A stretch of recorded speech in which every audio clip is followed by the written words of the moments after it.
If you're a facilities manager at a warehouse and your HVAC system goes down, it can turn up the heat, literally. But don't sweat it, Grainger has you covered. Grainger offers over 1 million industrial-grade products for all your operations, including warehouse HVAC maintenance. And even better, they offer access to experts and fast delivery, so you and your warehouse can both keep your cool. Call 1-800-GRAINGER, click Grainger.com, or just stop by. Grainger, for the ones who get it done. Jersey. Isn't it about time for somebody's favorite radio program? Yeah. 97.3 ESPN presents The Sports Bash with Mike Gill. When I'm driving, I got a guy on the radio who talks to me. I can't see him, but he talks to me. Now, live from inside the Ocean Casino Resort Studio, here's Mike Gill. You know me.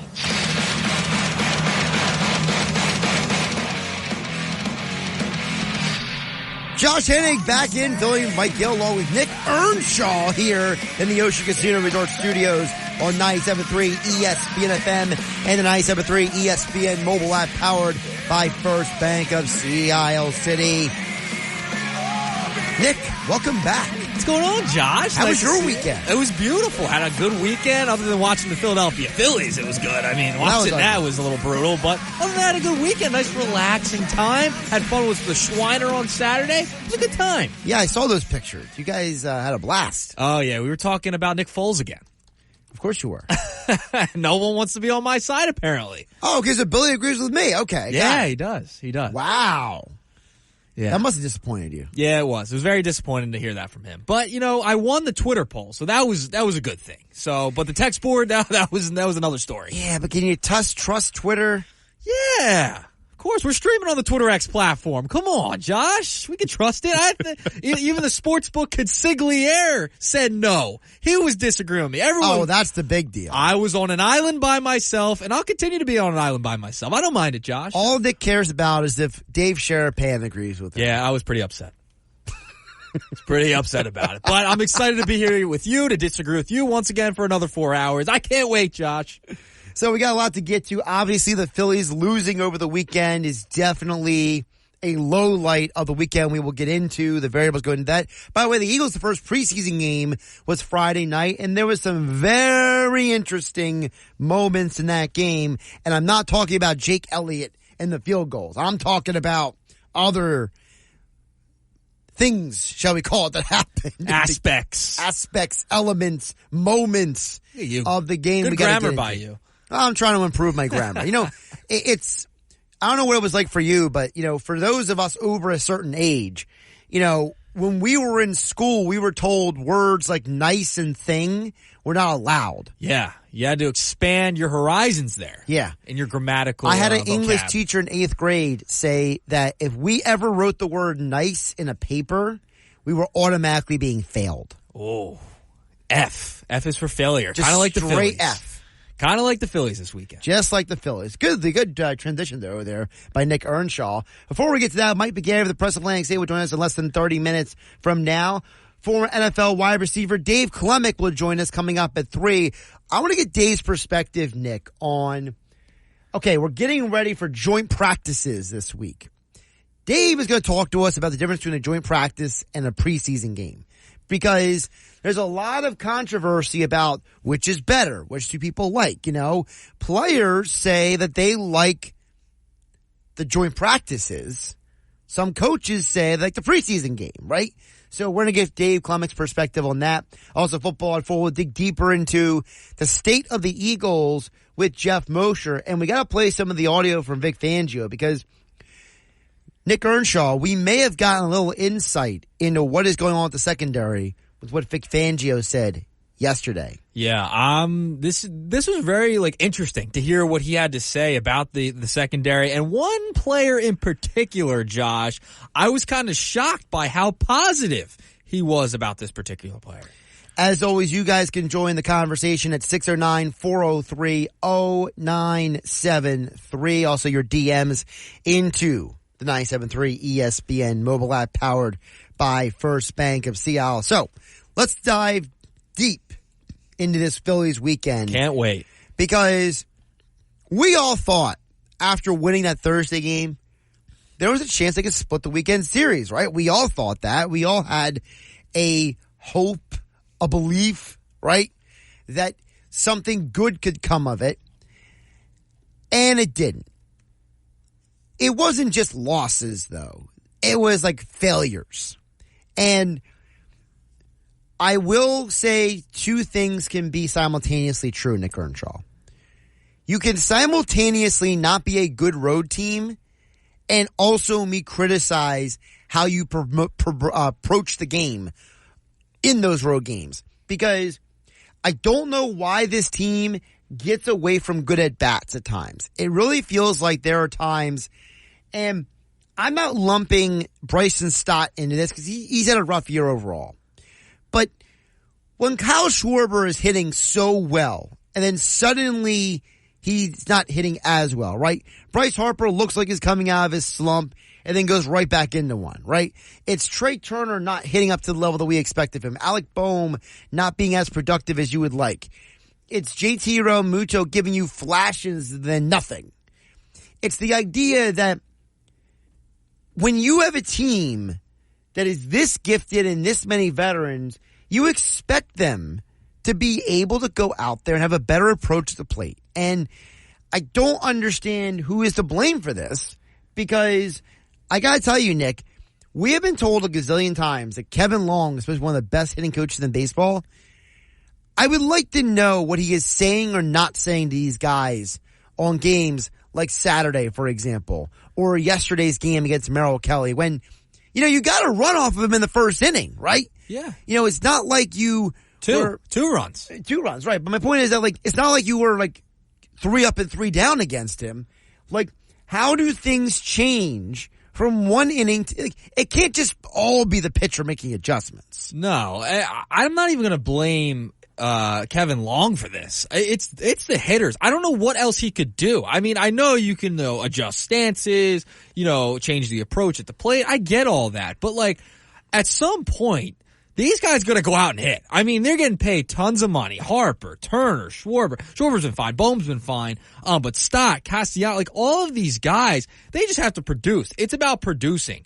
And, I'm sick and tired of sitting here every time we come on the air, Josh, and saying, well, it's a long season. It's the ebbs and flows of a major league season. I'm just getting sick and tired of it. They've been bad lately. They've been really bad. And they look like how they looked in the NLCS last year. I got flashbacks watching the Phillies this weekend. Hey, I'm glad you said that, because this is something I've been trying to say for a while. And first and foremost, we are fans, okay? We're not just guys on the radio, myself, Mike Gill, Nick Earnshaw, Billy Schweim. We are all fans to different levels, different degrees. But we all can agree as fans on the same thing, which is this. We saw what happened, as you just said, in Game 6 and Game 7 last year in the NLCS. We saw what happened in the World Series 2 years ago when you set the all-time record for most strikeouts. We know what this team looks like when they're not good. And when you see them do it again and again and again, it's like a part of you dies inside. And this is where I understand where someone like Dan EHT comes from, where he gets so depressed about the Phillies that he just wants to give up, right? I understand where fans get frustrated with this team, because, Nick, I get the same frustration. You look at this team and you say, why are you guys struggling so much? There's no need for you to struggle this much. Yeah, I mean, you look at this team, right, and it reminds you of what happened last year to end the season, right? They had 2 games at home, fell apart, nobody could hit. That's the same type of energy that's happened again this year, right? It's the same situation where it's all your top guys are not hitting all at the same time.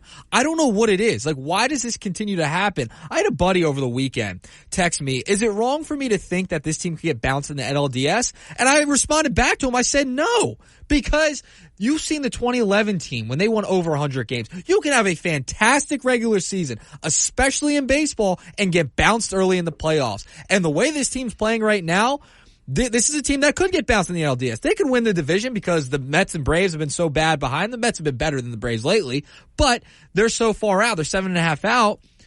They could still win the division and then get bounced in the first round, because they're just not hitting. They're not playing like they did at the beginning of the year. And I just don't know what it is. I'm not going to blame Kevin Long. I know a couple weeks ago I wanted to shift a little blame to Rob Thompson, but I don't think you can do that either. It's the players that they have. They're not producing. It's nobody else. Now, could you also see if it's the front office? Like, could you have done more at the deadline? Yeah, there might be a little bit of concern there too. But right now, it's your star players that aren't producing. It's not like the rest of the team. It's your top guys. It's Bryce Harper. It's Trey Turner. It's Bryson Stott, who you thought was a really good young player. He's struggled all year. Brandon Marsh has been bad. He was 0 for 20 heading into the 7th inning yesterday in the month of August. So it's like they are not producing, and they're getting paid a lot of money to do that. And when your top guys are not at the level you expect, this is what's going to happen. And it's happening all at the same time. And it's a process that continues to happen over and over and over again. Before we check in on the text board at 609-403-0973 in your DMs into the 973 ESPN mobile app powered by First Bank of Seattle, along with Nick Earnshaw, Josh Hennig filling in for Mike Gill on a Monday edition of the Sports Bash on 973 ESPN. I'm glad you mentioned the deadline because I'm getting a little bit of a vibe from the aftermath of the deadline. This is now 2 straight years that Dombrowski initially looked like he walked out of the deadline with what was needed, and then you realize a few weeks later that he didn't. And it reminds me a little bit of the 76ers. It reminds me of how people like myself were so annoyed that all Daryl Morey did was acquire Buddy Hield. Because I was screaming here on 97.3 ESPN for weeks. That anyone who would listen to me, Nick, that the Sixers had to come out of the deadline with a bona fide offensive weapon. Mm-hmm. Someone who could help carry the team until Joel Embiid got back. And you could argue if they would have acquired a better player, maybe they don't end up in that series with the Knicks. Maybe they have a better seating arrangement, right? Yeah. So, and even Daryl Morey admitted after the season that he admitted it. He made a mistake thinking that Buddy Hield was all they needed.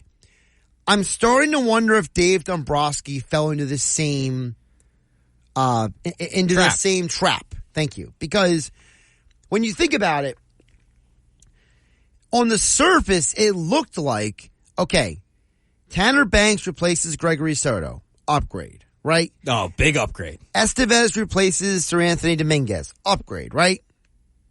Yes. Wow, you're a little more meek on that one. Jeez. No, it is a yes, okay? So you thought in your mind, and also Austin Hayes is an obvious upgrade over Christian Pache and Whit Merrifield.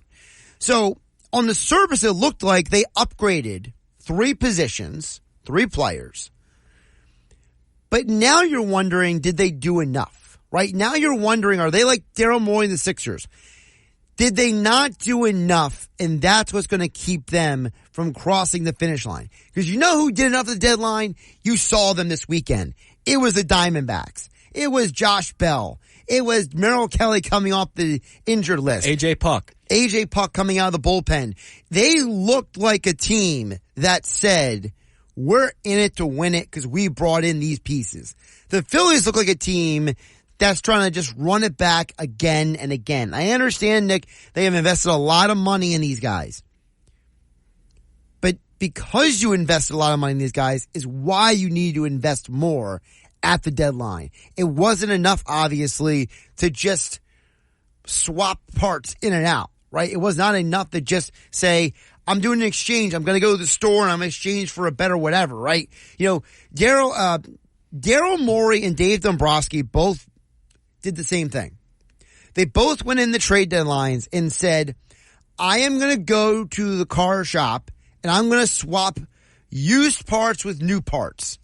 But they forgot the fact that they're still driving a certain level of car that is not good enough. So they go to what used to be the Atco Raceway, right? Hey. And they think because they're driving a Honda Civic and then with new parts that it's going to go off the racetrack. And then here comes the Arizona Diamondbacks rolling up to the line and a Nissan Sentra that's got a new engine, new exhaust system, new everything, and you think they're not good because it's a Nissan Sentra, and then they blow you off the line, and you're wondering what happened. Yeah, you essentially swapped out mid for mid. I mean, that's literally what they did. And, you know, I'm glad you bring up the Sixers point because Buddy Hield is essentially Austin Hayes. Austin Hayes is hurt now. He's done literally nothing for this team. I mean, yeah, Brent Rooker sitting right out there for you. He literally showed you to your face, hey, I can hit home runs in Citizens Bank Park farther than anybody can. That's literally what he showed you. And you could have went out and got him. You could have gave up some of the prospects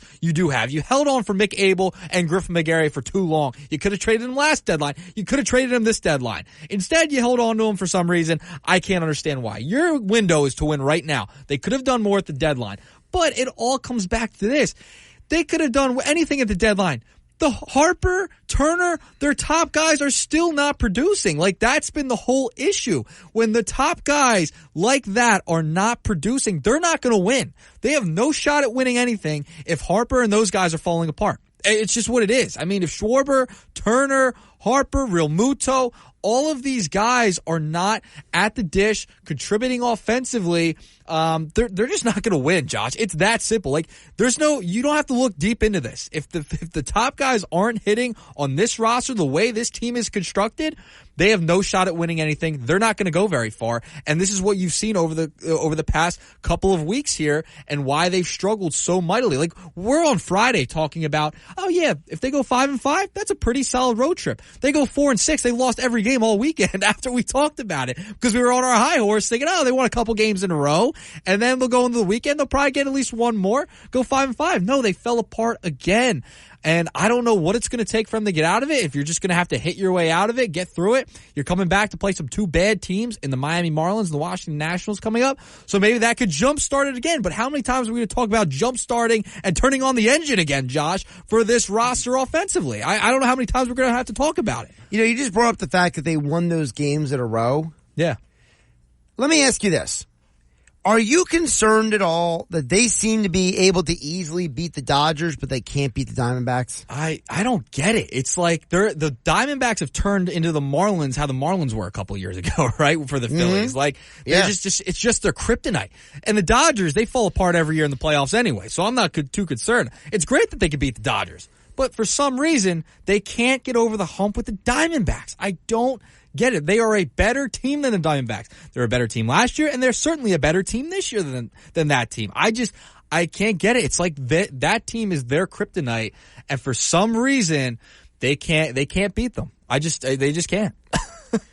Couple texts coming in at 609-403-0973. Your DMs into 973 ESPN mobile app powered by First Bank of Seattle. Anonymous texter chimes in and says, while I agree that it's on the Phillies players to be better and play better, there is no denying that Rob Thompson absolutely stinks. See, here's the problem with someone like this, okay? The problem with this texter is that, and all the people who agree with this person, if you're the person that thinks the manager stinks, you have your argument just became invalid. There's nothing that you can say that has any value to me. What can Rob Thompson do right now? Seriously, what can Rob Thompson do? But it's not just that. You're telling me that there's somebody out there who's going to do a better job. You're telling me there's somebody out there, Stephen EHT put his name on it. Now, see, I respect you more because you put your name on it. Stephen AHC, when you don't like Rob Thompson, who out there is better? Who out there is going to get you to the NLCS 2 straight years? Who else is going to put you in a position that you are in? Because when the Phillies had 62 wins for the All-Star break, were people saying that he stinks? No, of course not.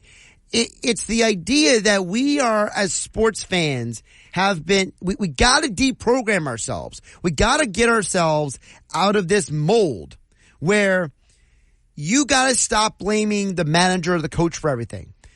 Because we have been improperly propagandized by idiots on other networks who have told us for decades, it's the manager, it's the coach. When in reality, we got to get that mentality of our minds.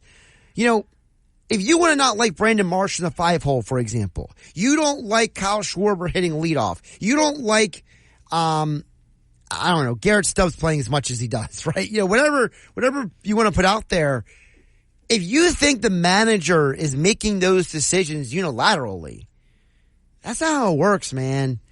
We know for a fact that you have a situation where a lot of the decisions these managers make, Nick, it's because the people above them are giving them the attaboy or the check mark. Because guess what? If Rob Thompson didn't do what Dave Dombrowski and Sam Fold wanted, Sam Fold, for those who don't remember, is the general manager of this team. Guess what? You know where Rob Thompson would be? He'd be with Joe Girardi on the unemployment line. Because do you really think that if Rob Thompson was out there acting as a maverick, he would just, just hanging it out there and being like, yeah, I don't got a seatbelt. I'm driving my motorcycle without a helmet on. I'm going wild today. You know, if he was running the team like that, do you really think he would be the manager of this team, Nick Earnshaw? No, I get the Marsh thing. The Marsh and the 5-0 thing, I understand. But that's not the only reason this team's losing. Trust me. That's minor compared to what your top players are doing.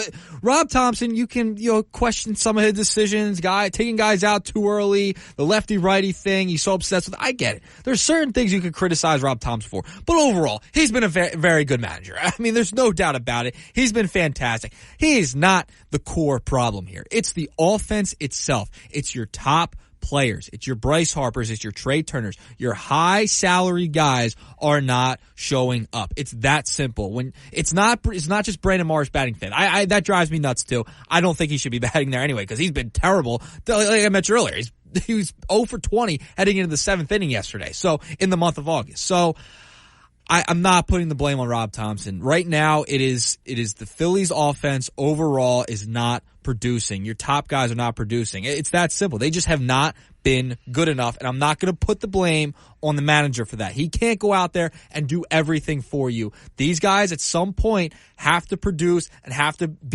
have a better approach at the plate. They just have to.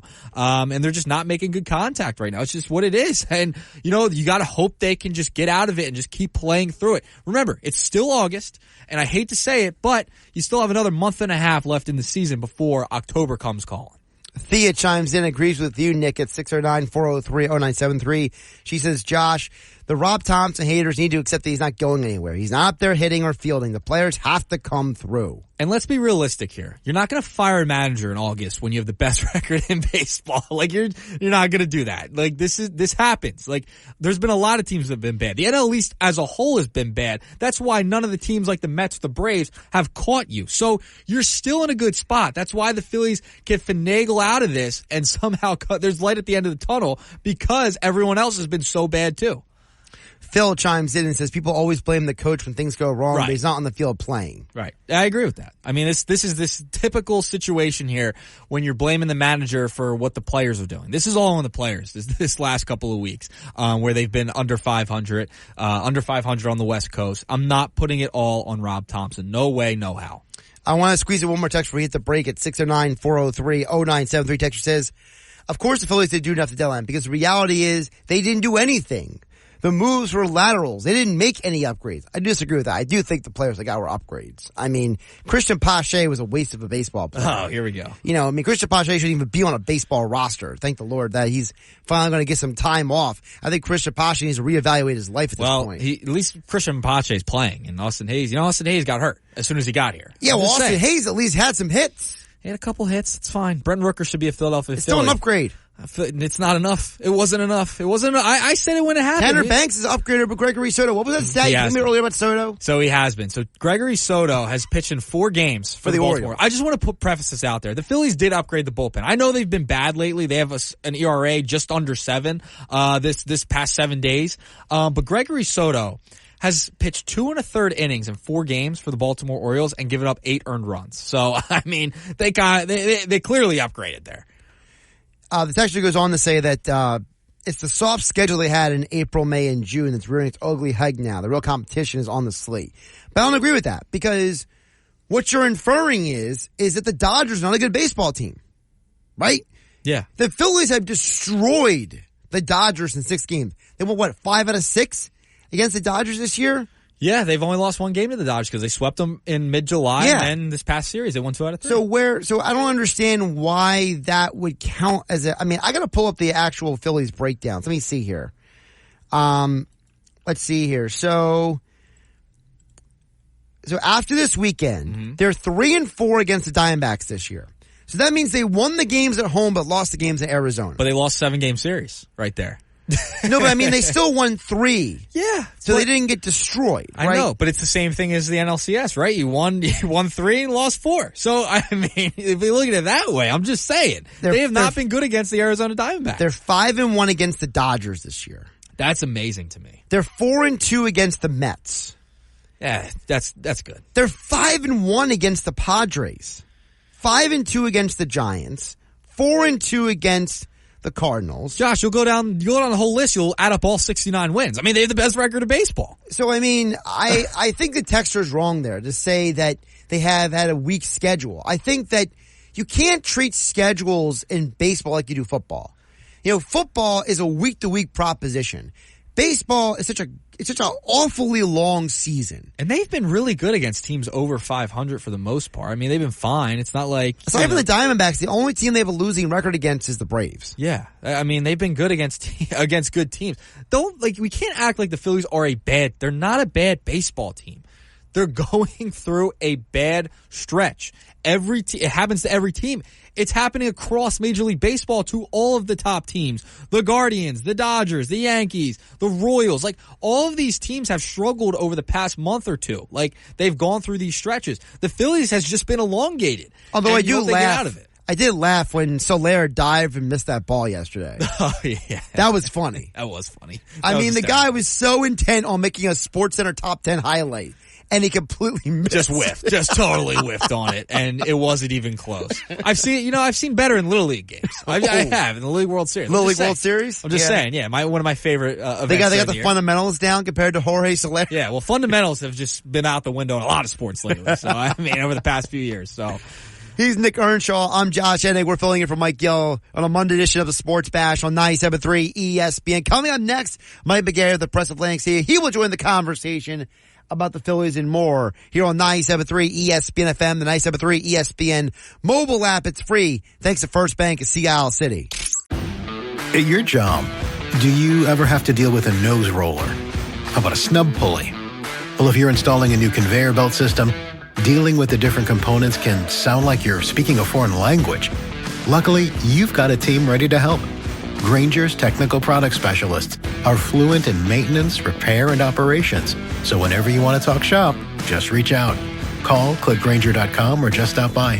Grainger, for the ones who get it done. The Sports Bash with Mike Gill on 97.3 ESPN and the free mobile app.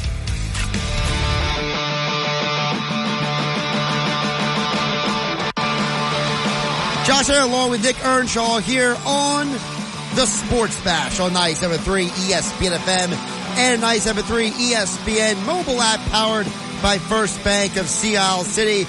We'll get back to a busy poppin' text board in just a bit. 609-403-0973. Also your DMs into the 97.3 ESPN mobile app, which is free thanks to First Bank of Sea Isle. Mike McGarry, the Press of Atlantic City. He joins us as every Monday, Wednesday, and Friday here on the Sports Bash on 97.3 ESPN. Mike, welcome back for the weekend. How you doing? Mike, you got me there.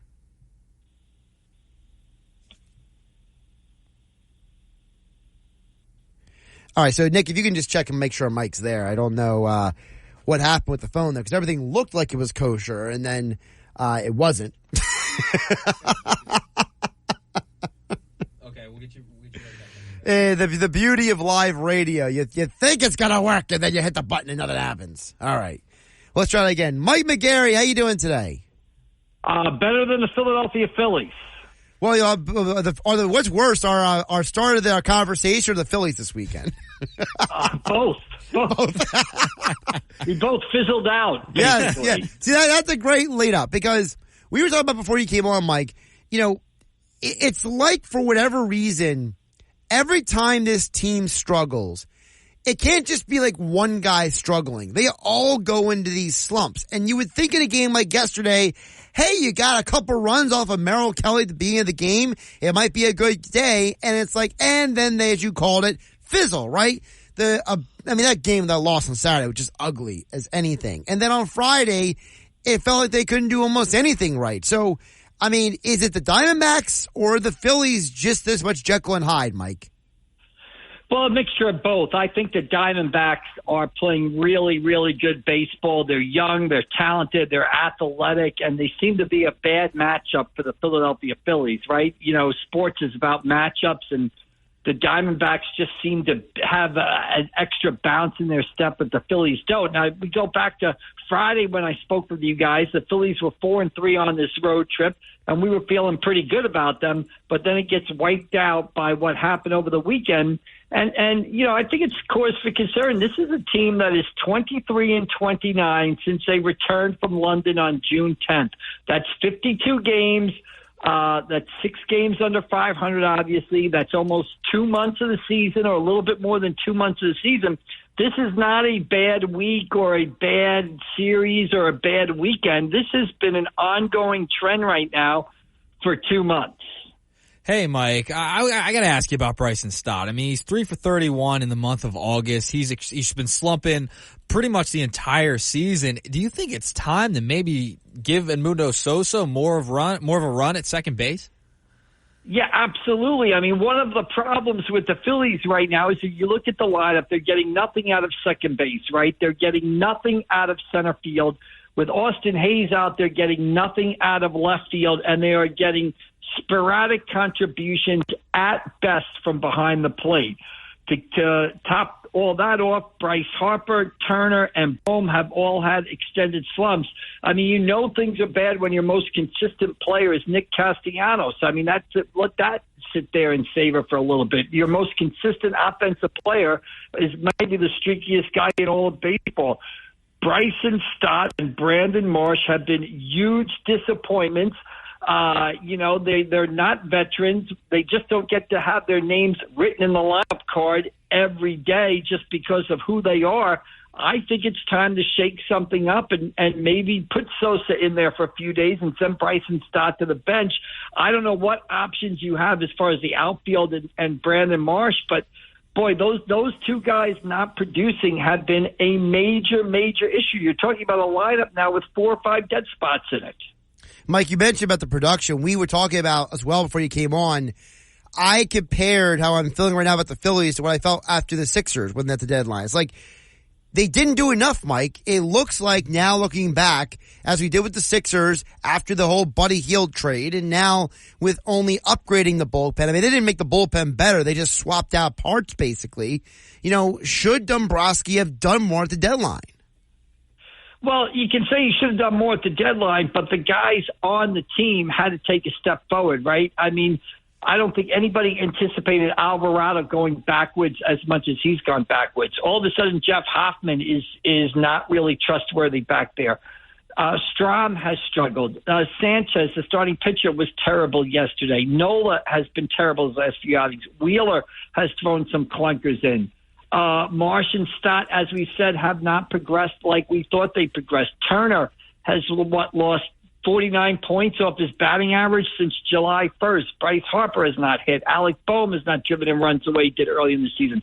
It seems to me it is frustrating. I mean, this team is going to win the division basically by default. They've got a 7.5 game lead. The Braves and the Mets are not going to catch them. But it just seems like it just seems a little empty that your Phillies fans are left to hope that maybe the team gets hot on October 1st. That's the hope right now because they are not playing well right now. Mike, after the game yesterday, Rob Thompson mentioned that Taijuan Walker is going to start on Tuesday. I mean, is there any positive expectation looking ahead to that start? No, I mean Taijuan Walker is just a guy who eats innings. He's an inning eater. You know, if he goes in there and throws 5-6 innings, every game I've ever been to, somebody pitches, somebody's got to throw 5-6 innings. Taijuan Walker is a guy who can do that, and maybe that's an advantage because they've struggled with the starting pitching on this road trip. I mean, 3 of the losses on the road trip, the last 2 and the first one, were absolute blowouts because the starting pitchers did not come in and get the job done, as opposed to the way they pitched early in the season. So Taijuan Walker coming back, maybe he stabilizes the starting rotation. Maybe he goes 6 innings and gives up 3 or 4 runs and gives you a chance to win. But overall, your October playoff hopes are not rising and falling on what Taijuan Walker does the next 6 weeks. Mike McGarry from the Press of Atlantic City joining us here on the Sports Bash. Josh Hennig and Nick Earnshaw filling in for Mike Gill here on 97.3 ESPN. You know, it's interesting because you mentioned about Taijuan Walker. Like, you know, it's like we're at a point right now where like people are trying to like grasp for any positivity, Mike. But the reality is that, you know, the guys who are, you got like $1 billion invested in basically like 10 guys. And if those 10 guys don't show up, I mean, it doesn't matter who's coming back, right? Like at some point you just got to be like, look, I need my guys who I'm investing all this, remember it was called stupid money, all this stupid money into these players. Yeah, absolutely. I mean, Bryce Harper said it himself a couple of weeks ago when he was asked about the team, and he said superstars got to show up, right? These guys have got to show up. Harper, Turner. I mean, Schwarber has been great so far in August, but he's the only one. Bohm's got to get hot again. Wheeler's got to pitch better.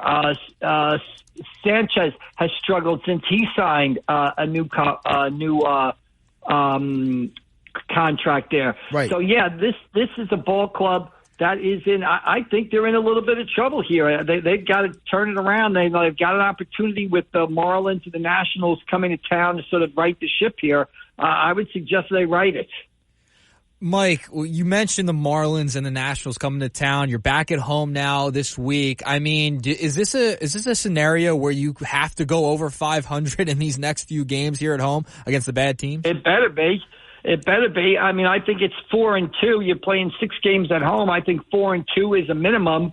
5-1, I would feel better about it. But this is a ball club that's got to start playing crisp. It's got to start playing well. They're just not playing good baseball. And like I said, it hasn't been a bad week. It hasn't been a bad weekend. It hasn't been a bad road trip. It's 23-29 since June 10th. That's 52 games and 2 months of the season. That is a substantial sample size, basically. So this team has got to figure out a way to turn it around, and no better time than to do it when you've got the Nationals and Marlins coming to town. So I would say 5-1 has to be. 4-2 at a minimum.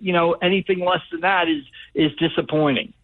You mentioned about the other teams coming to town. I mean, this is a short reprieve they get, and they're right back on the road. This team has struggled on the road the entire year. So with all that being said, Mike, who's going to come out on top of this? Are the Phillies going to win this division, or do you think the Braves or Mets are going to find their way and maybe steal it from them? No, the Phillies are going to win the division. They're 7.5 games up. The Braves and the Mets aren't good enough. The Mets just got swept out in Seattle. The Braves just struggled out in Colorado. Those two teams do not have it this year. They are not going to catch the Phillies. The Phillies are going to win the division. Now, the question is where are the Phillies going to be seated? For a long time, we thought they'd be the number 1 seed, but right now they're even in the loss column with the Dodgers, and the Brewers are a game behind. So all of a sudden you're looking at an opportunity here. If they don't right the ship, they could not get a first-round bye. They could be that number 3 seed, playing the last wild card team. And look, I know that the Phillies have, lived a little bit of a charmed life the last 2 playoff runs, winning the wild card series in St. Louis, rallying for that game 1 win in St. Louis in 2022, coming back to beat the Braves in back-to-back division series. But hey, sooner or later, you're going to get, the shoe is going to turn, and you're going to be the team that's knocked out early because you didn't do what you were supposed to do. So, it'd be interesting to see what these Phillies do. I think they've got to get one of those 2 top seeds and minimize the amount of games that you play in the postseason, because if they are in that division series or in that wild card series, it could be a very, very quick trip to the playoffs for the Phillies. Mike, before we let you go, just big picture on the state of the National League, because the Phillies, they've beaten up on the Dodgers. They've beaten up on the Padres, but they have a losing record against the Diamondbacks and the Braves. So what is the National League hierarchy as of August 12th? With full disclosure that Mike McGarry, you could change your mind tomorrow. Yeah, it's Diamondbacks won, right? I think since June 1st, the Diamondbacks have been, played the best in the National League, basically. The Brewers are right there. The Dodgers have been a lot like the Phillies. They've had their ups and downs. So the Dodgers have some serious injuries. They'll be getting Mookie Betts back. We'll see what the Dodgers pitching looks like in September.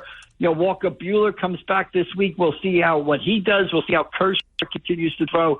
That's my question about the Dodgers, the pitching. But right now, I think you'd have to go, Arizona 1, Brewers 2, probably, then we'll give the Phillies a slight edge over the Dodgers since they just took 2 out of 3 from the Dodgers. We'll put Phillies 3 and Dodgers 4 right there right now as of today, August 12th, I believe.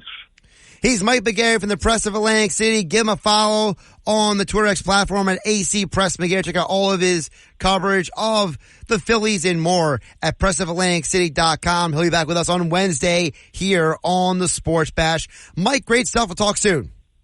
All right, guys. We'll see you down the road. Thank you.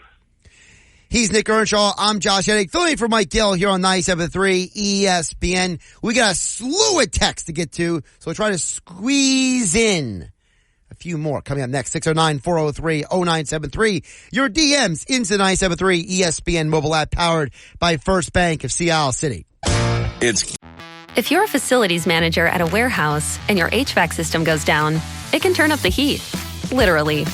But don't sweat it. Grainger has you covered. Grainger offers over 1 million industrial-grade products for all your operations, including warehouse HVAC maintenance. And even better, they offer access to experts and fast delivery, so you and your warehouse can both keep your cool. Call 1-800-GRAINGER, click Grainger.com, or just stop by. Grainger, for the ones who get it done. Mike Gill. And I am the voice of the voiceless. On 97.3 ESPN and the 97.3 ESPN free mobile app. By the way, last minute guest addition to the show lineup today. Nick Earnshaw burning the phone lines over there on the device. Pulled in an old buddy of his, old coworker of his. Greg Murphy is going to join the show coming up at 5 o'clock today. Yeah, can't wait to talk to Murph. I'll be excited to talk all things Philly, so we'll be on at 5. Yeah, apparently the Phillies are the hottest topic right now, which is surprising because I felt like I couldn't get away from Eagles coverage over the weekend. But hey, listen, when the team loses, everybody gets mad. Right? Everyone's upset. I'm upset. You're upset. The texters are upset. The listeners are upset. Who's not upset at the Phillies right now, Josh? It's the end of the world as we know it. Texter chimes in at 609-403-0973. I'm going to call him Mr. 320. I didn't leave his name. Mr. 320 says, you're scolding people for blaming the head coach or manager, but you want to blame the general manager. Isn't that the same thing? You should always blame the players. Well, the reason why I'm blaming the general manager is because, and correct me if I'm wrong, Nick Earnshaw, I'm blaming the general manager because of the fact that I see a specific mistake that he made. Yeah, I mean, he's the general manager in the front office curate the roster. Okay? Like, they curate what players are on the roster, and they're in charge of making trades, signing free agents, etc. That's not the manager's job.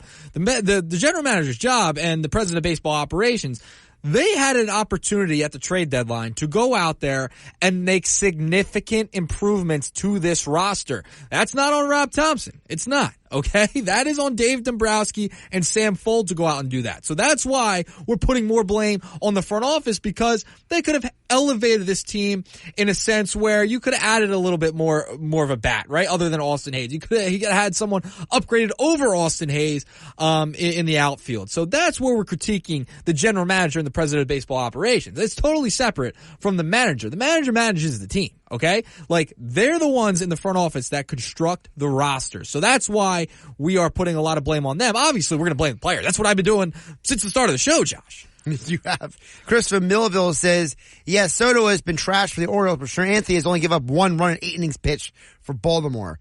And Christopher Millville's right, but still, Estevez is an all-around upgrade over Sir Anthony Dominguez. Yeah, and Tanner Banks has been fine. I mean, he's been fine for the Phillies. Like, we can't sit here and act like he's been bad. The bullpen as a whole, your guys that you've had on the roster, Hoffman, Alvarado, Kerkering, they're the ones that have struggled. Those are the players and pitchers that have struggled for the Phillies, not the new guys more so. It's the guys you've already had. So, it's like you can't win.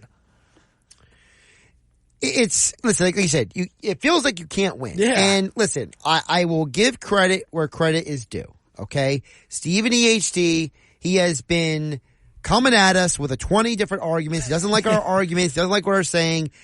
Look, you can blame the manager. Okay. Yes. Rob Thompson only has been a manager since the Phillies hired him. Okay. Yes. He's been around baseball for a long time. But at the end of the day, it doesn't matter who the manager is. If the hitters don't hit, if they don't do their job, call Casey Stengel from the grave, okay? Go get Sparky Anderson. Go call Joe Torre of the MLB front office. We as fans make the mistake. And I'm saying we because it's not a Stephen EHT criticism. This is all of us criticism. We have all made the mistake of complaining about a manager or a coach. And then when the question comes up, well, who are you replacing him with? The answer is it doesn't matter because he's awful. To me, that's the soft argument. He's Nick Earnshaw. I'm Josh Hennig, filling in for Mike Gill on the Sports Bash on 97.3 ESPN. Coming up next, former NFL wide receiver Dave Klemic joins the show. This is the Sports Bash with Mike Gill on 97.3 ESPN and the 97.3 ESPN free mobile app. Now live from inside the Ocean Casino Resort Studio, here's Mike Gill.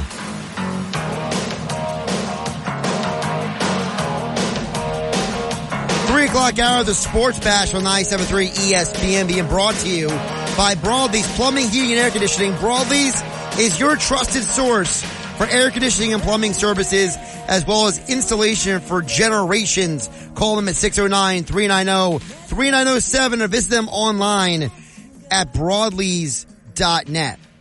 You know, I don't play Kenny Loggins just for anybody, Nick Earnshaw. Oh, really? But I gotta play it for our next guest because joining us on the phone line, of course, he is the proprietor of Klemic Performance Method, former NFL wide receiver and Mainland Regional High School graduate. Dave Klemic joining us here on 97.3 ESPN. What's up, brother man? Well, dude, that was hilarious, by the way, and I'll tell you why we're listening to Top Gun. And it's not just because I look like Iceman. You do look a little like Iceman. Well, I got to tell you a funny story about that. When I entered a costume contest at a Halloween party, and all I did was put on aviators, spike my hair up, and put on like a aviator suit, and I won. I didn't even have to no other costume. I just went in like that, and I won. So it was up in Pennsylvania somewhere. I actually won the whole contest. I was like with no real uniform on or anything. Well, that's why you won, because you were in Pennsylvania. No real competition. Exactly. Yeah. Everybody goes to the Iceman look. If you look at my college stuff and my even my NFL. We got the picture of you right here on the stream on YouTube and Twitter X right now. People can see what you look like.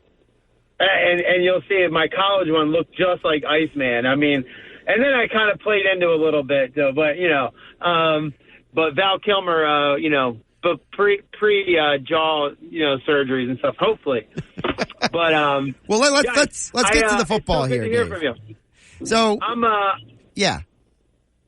I'm ready now. I just watched that preseason game because I knew you guys were going to ask me. I was away in Maine. I did not watch it. I'm obsessed with the Eagles and the Chiefs, obviously, but I did not watch it when I was away on vacation. Just got done, and I have some great takeaways when you're ready for them. Well, first of all, let's go big picture, which is I wanted to ask you as someone who played, because the Eagles had their first preseason game, right? Now this week they had joint practices. For you, what is the positive and negative of training camp practice versus joint practice? All right, so training camp practice and what you call anything that's OTAs, just before you get to training camp, you're in OTAs. OTAs is your way of familiarizing yourself with the system that you're about to play into. You're just going to kind of do some individual work, but you're installing a lot, right? And now it's not as much install, it's applying what you've installed in that OTAs which is just stands for organized team activities. So by the collective bargaining agreement, you're only allowed to have so many practices, and then there's other ones where there's just quality control guys there and no coaches. There's coaches there, but there's not your head coach isn't there, your coordinators aren't there, so it's just quality control guys. And it's optional, but it's not. It's optional, but it's not. If you're me, it's not optional. If you're Saquon Barkley, it's optional. You know what I mean? Like, you don't, but I'm at OTAs at all of them, and I'm paying attention. And here's what I'm trying to understand is how to get from applying from what I learned. I'm trying to apply it on the field now. Super important that you'll see people improve, and that's a huge factor is improvement, because sometimes you're going to go out there and the lights are just turned on for the first time. You're a guy from a small school, you're a late draft pick, you're a free agent, and then you're seeing a big crowd for the first time. You want to see major improvement. During install, no one's getting cut during OTAs. They're just trying to give you the best opportunity, and now they're going to see some application on the field. So practices, very important during training camp, because now you're doing a lot of one-on-ones where you're getting graded. You're getting a lot of grading is big time. You're getting a grade throughout the so you're getting graded big time on your one-on-ones. You're getting graded big time in your 7-on-7s. You're getting all these things come into play. It's a collective.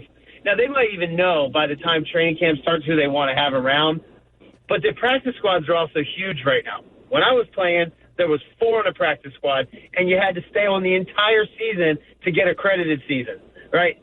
So now they have, you got 16, 20, 25 guys in a practice squad. I don't feel like they're going to cut anybody. They're going to cut them, but they're going to be on the practice squad. So there's a little bit less pressure, but it allows you to make more mistakes. Like you can take a couple gambles and stuff like that. When you were, like, you can play loose a little bit. When I was playing, you could not play. I was afraid, super afraid to play loose. I just didn't want to make any mistakes. And that allows you to kind of go like, and allow you to take some gambles and make mistakes, play fluid and loose. I like that from my standpoint. You have a little bit of insurance policy, but I don't like it from the pressure standpoint. I like it when you got to be put in a pressure cooker and you got to see who comes alive during those times. The Eagles I saw this week, I saw like a lot of good. I saw a little bad, but I saw a lot of good actually from our early round draft pick. So I'm excited to tell you about my take on them. All right, but before we get to those, there is something specific I want to ask you about, because you just mentioned something very interesting. You talked about how, when the lights come on, when the action happens, right? So a guy like Zach Bond, he has looked great at training camp practice. But boy, in that game on Friday night, he didn't look so good, Dave. Whereas Nakobe Dean, he's been so at practice, but at linebacker on the game on Friday night, he looked way better. So that's interesting, because where did Nakobe Dean play? University of Georgia. Zach Bond didn't play at a major SEC school. Bond has been mostly a special teams guy. So talk about that day. Talk about how, you have a guy, Nakobe Dean, played a high level of college football, national champion, not a good practice player as much as Zach Bond is. Bond gets the spotlight, doesn't look as good. Dean gets the spotlight, he looks good. Yeah, I saw guys, and this is when I was playing in 2004, so I started, my first season was 2001, but 2004, I saw a free agent kid from San Diego State, or it was San Jose State, come in and get the nod against guys that were like first round. We had not current first round draft picks, but first round draft picks from the year prior. He was taking all the reps. He never messed anything up. When he got in the game, he just took advantage of his reps. So he was very consistent. He wasn't flashy. He took care of business when he was on the field, and he always produced. And then he ended up making the team, and we cut a couple guys that were former second, first round draft picks. Cut him. Just got rid of him. And this kid was first game of the season starting. He started the first game of the season with next to Eddie Kennison and Johnny Morton. Guys were, guys had 9 years 6 to 9 years of experience are getting cut, and there's guys, that were from a small school playing just because of how you showed up, and it just, it depends on your circumstance, and it's a lot of luck and timing and everything like that, but they get to evaluate you over a long period, and then it shows up. It's a neat thing, though, when you have people in that cooker at different times of their life. One year, you got a guy, he's hungry, real hungry. Next year, he's got his money now. He might, he's got his cool car and this and that. He's trying to show off for the girls, and then he lost that hunger that the free agency guy had, and now he's doing all the extra work that it takes. He's doing all the things that guy did the year before, and now, boom, you're gone. And I feel like the people from those small schools like that, not the big programs, they can have that chip on their shoulder for a long time, and they play longer. I mean, that's statistically true too.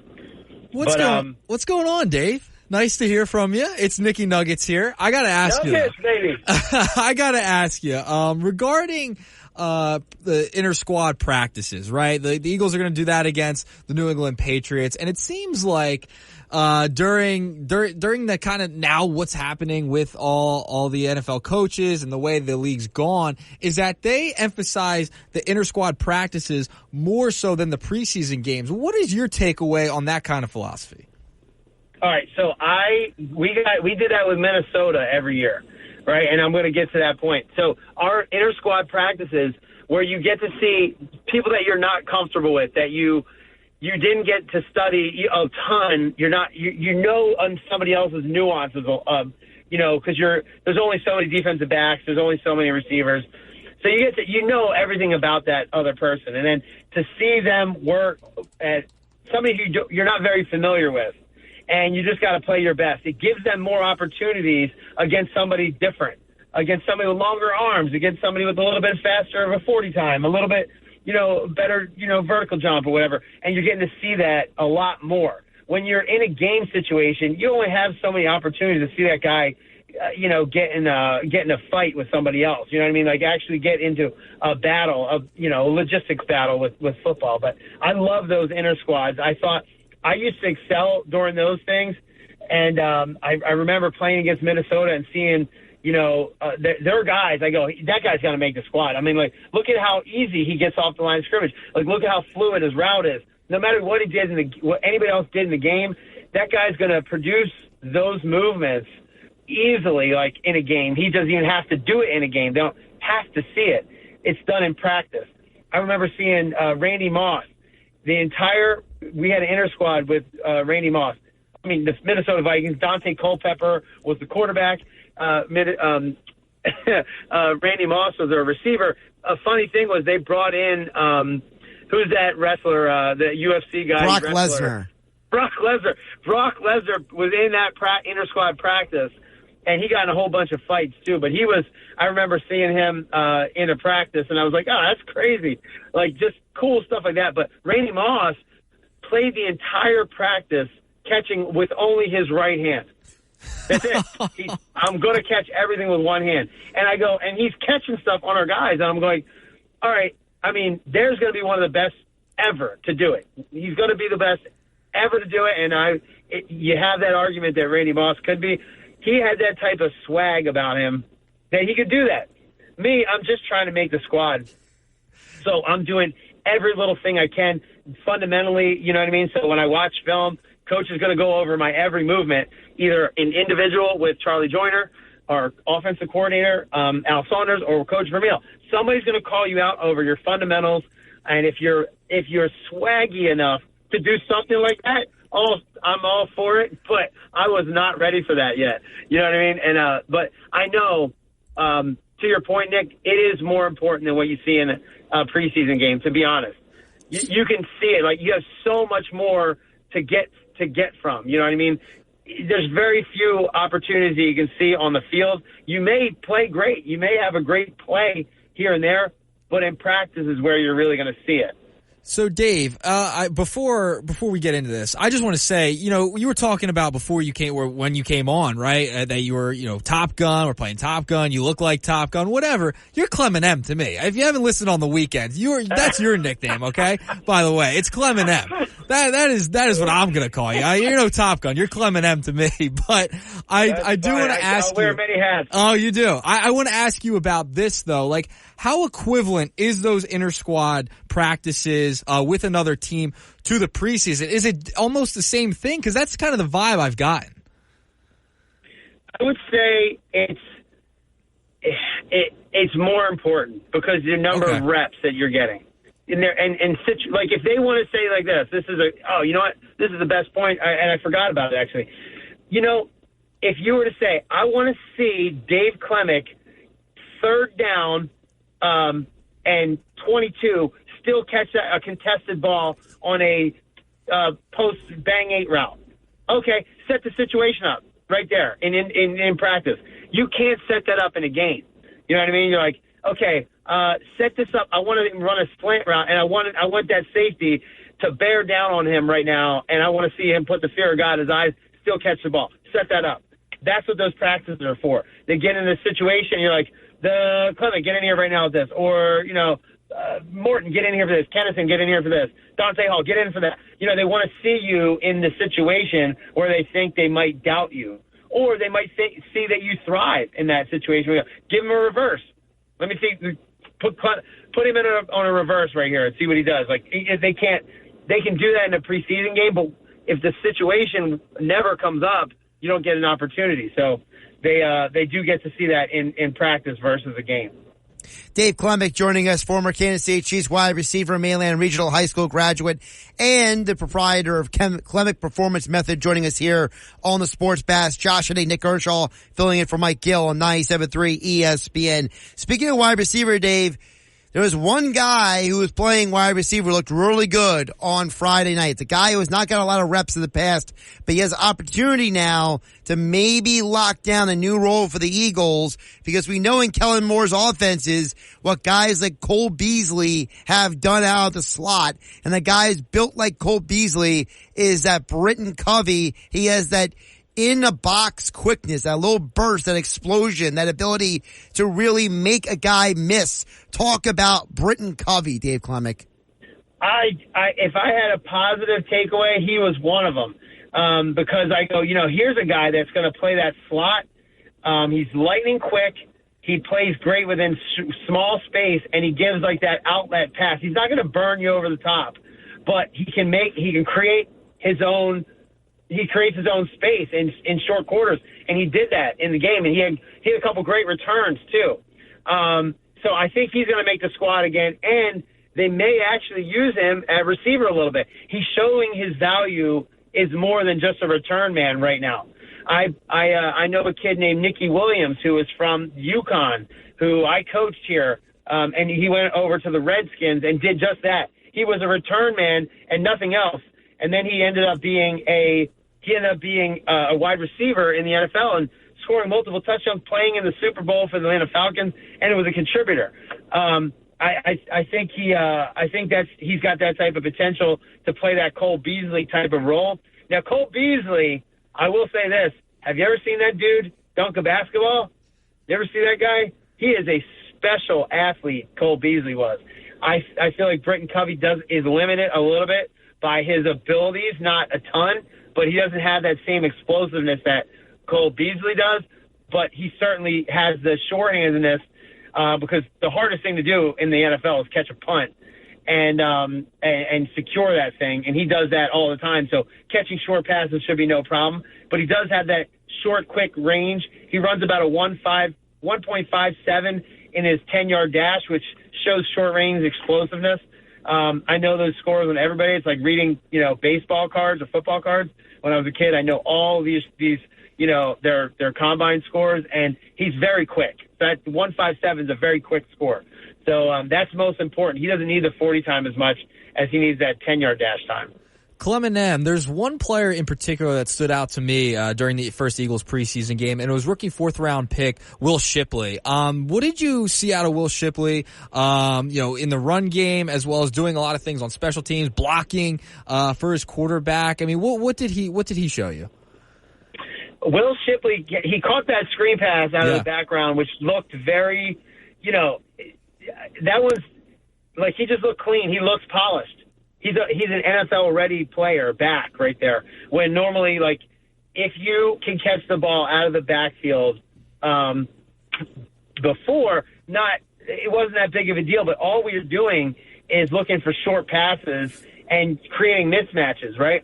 So if you put Will Shipley, who runs a route, if you remember him in college, he is a very good route runner, almost as good as Christian McCaffrey as a route runner. And he's creating a mismatch on maybe a middle linebacker, right? So he's going to be able to catch the ball out of the backfield and take some pressure off of the downfield receivers. And Jalen Hurts, I loved how he played that game. And the fact that he scored a touchdown, that's just one-off. He probably did that in practice a lot, too. And they had the confidence to go to him towards the end zone. I'm telling you, and that was a scheduled play. And he looked great doing it. He was very polished. I think he'll make the team as well.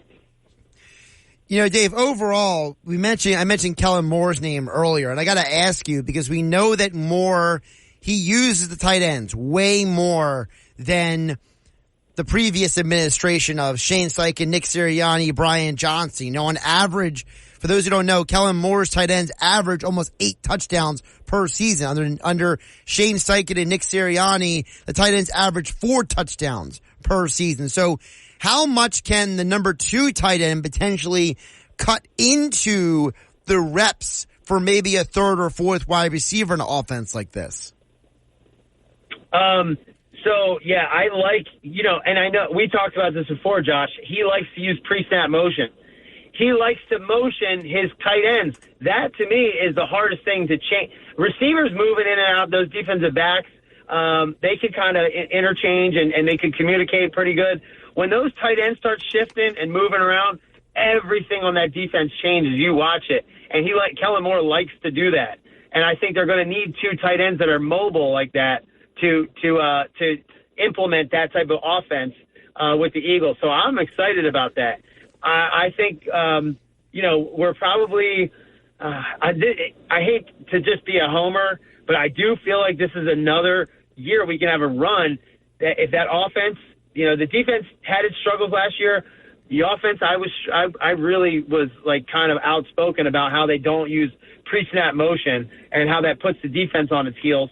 When those tight ends get moving, it really changes them up. The whole structure of a defense has to change when your tight end shifts. Just watch it. Just watch it from the outside. And even if you're not an educated fan, you see tight end shift, you'll see a linebacker shift, a corner move over, the safety has to slide over to another position. Everything changes. So I know he's going to implement a lot more. And if those tight ends are used, it's going to create all those deep passes that we did not have last year. You heard the Negadelphian on the locker room on Saturday talk about, Jalen Hurts not throwing the ball very far. He can.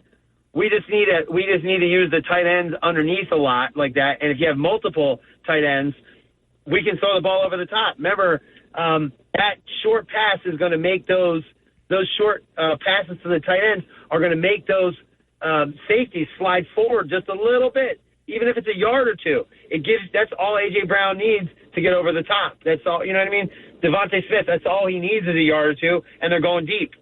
So I like where we're at right now. I like seeing the development of that offense. It looks so much more dynamic, even if we're not playing our starters. I tell you right now, it looked great. Dave, did you have any takeaways from the defensive side of the ball, whether it was in the secondary, young player like Quinyon Mitchell, or Kelee Ringo playing on the outside at corner? What were your takeaways from the defense? All right, so the coolest thing is, the coolest takeaway was seeing Jeremiah Trotter's son wearing number 54 playing for the Eagles. That was cool. Did you guys get that? That was so cool. So that was the coolest thing. Second coolest thing, Quinyon Mitchell is everything that he was advertised. That's what you want out of your 22nd pick overall. That's what you want to see. somebody with that much confidence. He had a PBU that should have been a pick, but he didn't pull it in, but he will in the season. He's like last about it, but he looked great and plays with great confidence. They move him to the slot. That's tough because it's hard to communicate. You're not out on the island now. You got to communicate a little bit in the slot, right? And that guy and him doing that is like they're basically challenging him to see how he communicates in there, and that's a tougher thing to do for a rookie. And he did a great job. I thought he looked great. Kelee Ringo, I thought he did good. He actually did really well, but I saw him get beat on a back shoulder fade that he's just not used to the timing in the NFL of that. Those quarterbacks and receivers do that so often and so well that he got pretty much burned on a back shoulder fade, which he'll have to learn how to play and adjust with his speed and his range. He'll figure that out. But I did see him get hit on one of those. But other than that, I thought Kelee Ringo looked great. Nolan Smith looked fantastic. I mean, he looked just like Nolan Smith looks faster and more athletic than everybody else on the field. He just looks, and he's got an energy about him that I think he's going to make an impact this year. Even though we're missing some linebackers, he's going to make an impact this year. This is his year. I love Nolan Smith. It's interesting you said all that because, Dave, Vic Fangio has mentioned numerous times that he doesn't look at outside corner and nickel as similar positions. He says they're completely different positions. He said he doesn't look at linebacker and edge rusher as the same position. He views them as completely different positions. So when you hear defensive coordinators say that, Dave, you've been around a lot of coaches over the years. When you hear a coach saying, you guys need to stop describing these guys this way because in my system, the corner and the nickel are different. The linebacker and the edge rusher are different. So what does that say to you that you are seeing, for example, Quinyon Mitchell playing nickel and corner, that the coach is saying that about him in those positions? Yeah, it means he's probably got a different body type that they like for those things. And normally, a Bradbury. Now, if you know James Bradbury, he's a guy that has super long arms. You like those guys to be getting, your hands on a a receiver. You like those guys to have those long arms, and the guys in the slot to just have really, really quick hips, to be able to flip the hips and run a 4-3-3 in there. Those slot guys have to be really quick, and they don't need those as long arms because they're not going to get their hands on the receiver as much there. The outside corners, they're going to want to get their hands on them a little bit more, and they may actually have to tackle a little bit more. But I think he did a great job making tackles too, Quinyon Mitchell. But I think that's the difference is when you're starting to see people organize into different buckets. You're like, okay, here's our guys that are going to they're going to have to interchange no matter what, but they're going to see some guys actually start to really excel at that nickel or as a slot corner more than they do on an outside. You'll start to see it over time. But that's kind of how they designate the long arms. To be honest, I played against it, and I remember going, here I got a shorter, stockier, quicker guy playing the inside in the slot, and here I got a long arm Eric Warfield or William Barty on the outside with those long arms. They just have to kind of ride you down the sideline. So that's kind of what that's telling you. He may be spending the season in there. Did he look? I mean, I thought he looked phenomenal. Am I wrong? I mean, he looked great. I like what I've seen from Mitchell because of the fact that first of all, you're asking him to do stuff he didn't do in college. And the fact that he's already able to do it in a preseason game, I think is a good sign that he's a willing learner. And I think the Trotter point you brought up, aside from the nostalgia number thing, which to me means absolutely nothing, except to you guys like you and Nick Earnshaw. But, I mean, Nick Earnshaw over there is probably going to tell me they need to retire Jeremiah Trotter Sr.'s jersey. Why not? Can't wear it. Why not? We got to retire all these numbers. I heard that whole thing on Twitter. But the larger point is, I thought the point you brought up about Trotter Jr. was good before we let you go, Davis, because, Trotter Jr. has been following Fangio around to practice, asking him questions. So it's obvious the young guys are learning from the coaches and they're going out there and executing. He's Dave Klemic, of course, Mainland Regional High School graduate, former NFL wide receiver with the Kansas City Chiefs. Klemic Performance Method. And Dave, I found the receiver you were talking about, Mark Bowrichter. Bowrichter.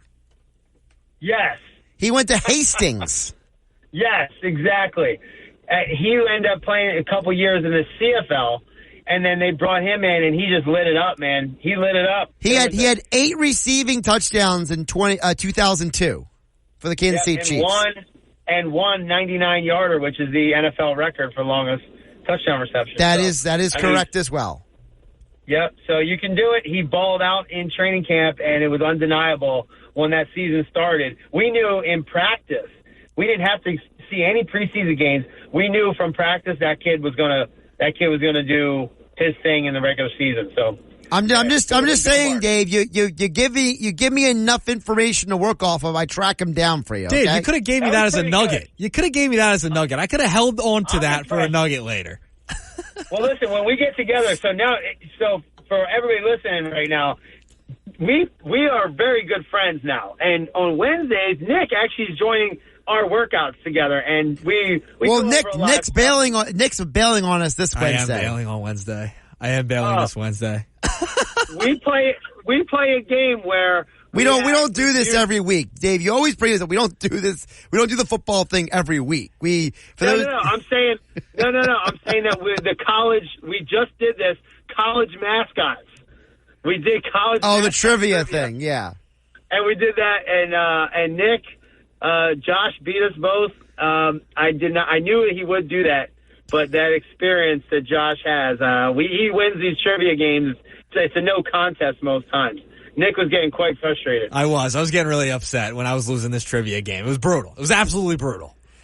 Dave, we gotta let you go. Brother, we appreciate you jumping on. Appreciate your time, and I'll see you on Wednesday, okay? All right, we'll see you guys. Take care. Dave Klemic joining us here on the Sports Bash. Josh and Nick Earnshaw filling in for Mike Gill on 97.3 ESPN. Nick Earnshaw, we have a plethora of texts to get to. Guys like Jeff from Galloway, Glenn and Absec, and all your texts and more coming up next here on 97.3 ESPN FM and a 97.3 ESPN mobile app. It's free thanks to First Bank of Sea Isle City. If you're a facilities manager at a warehouse and your HVAC system goes down, it can turn up the heat, literally. But don't sweat it. Grainger has you covered.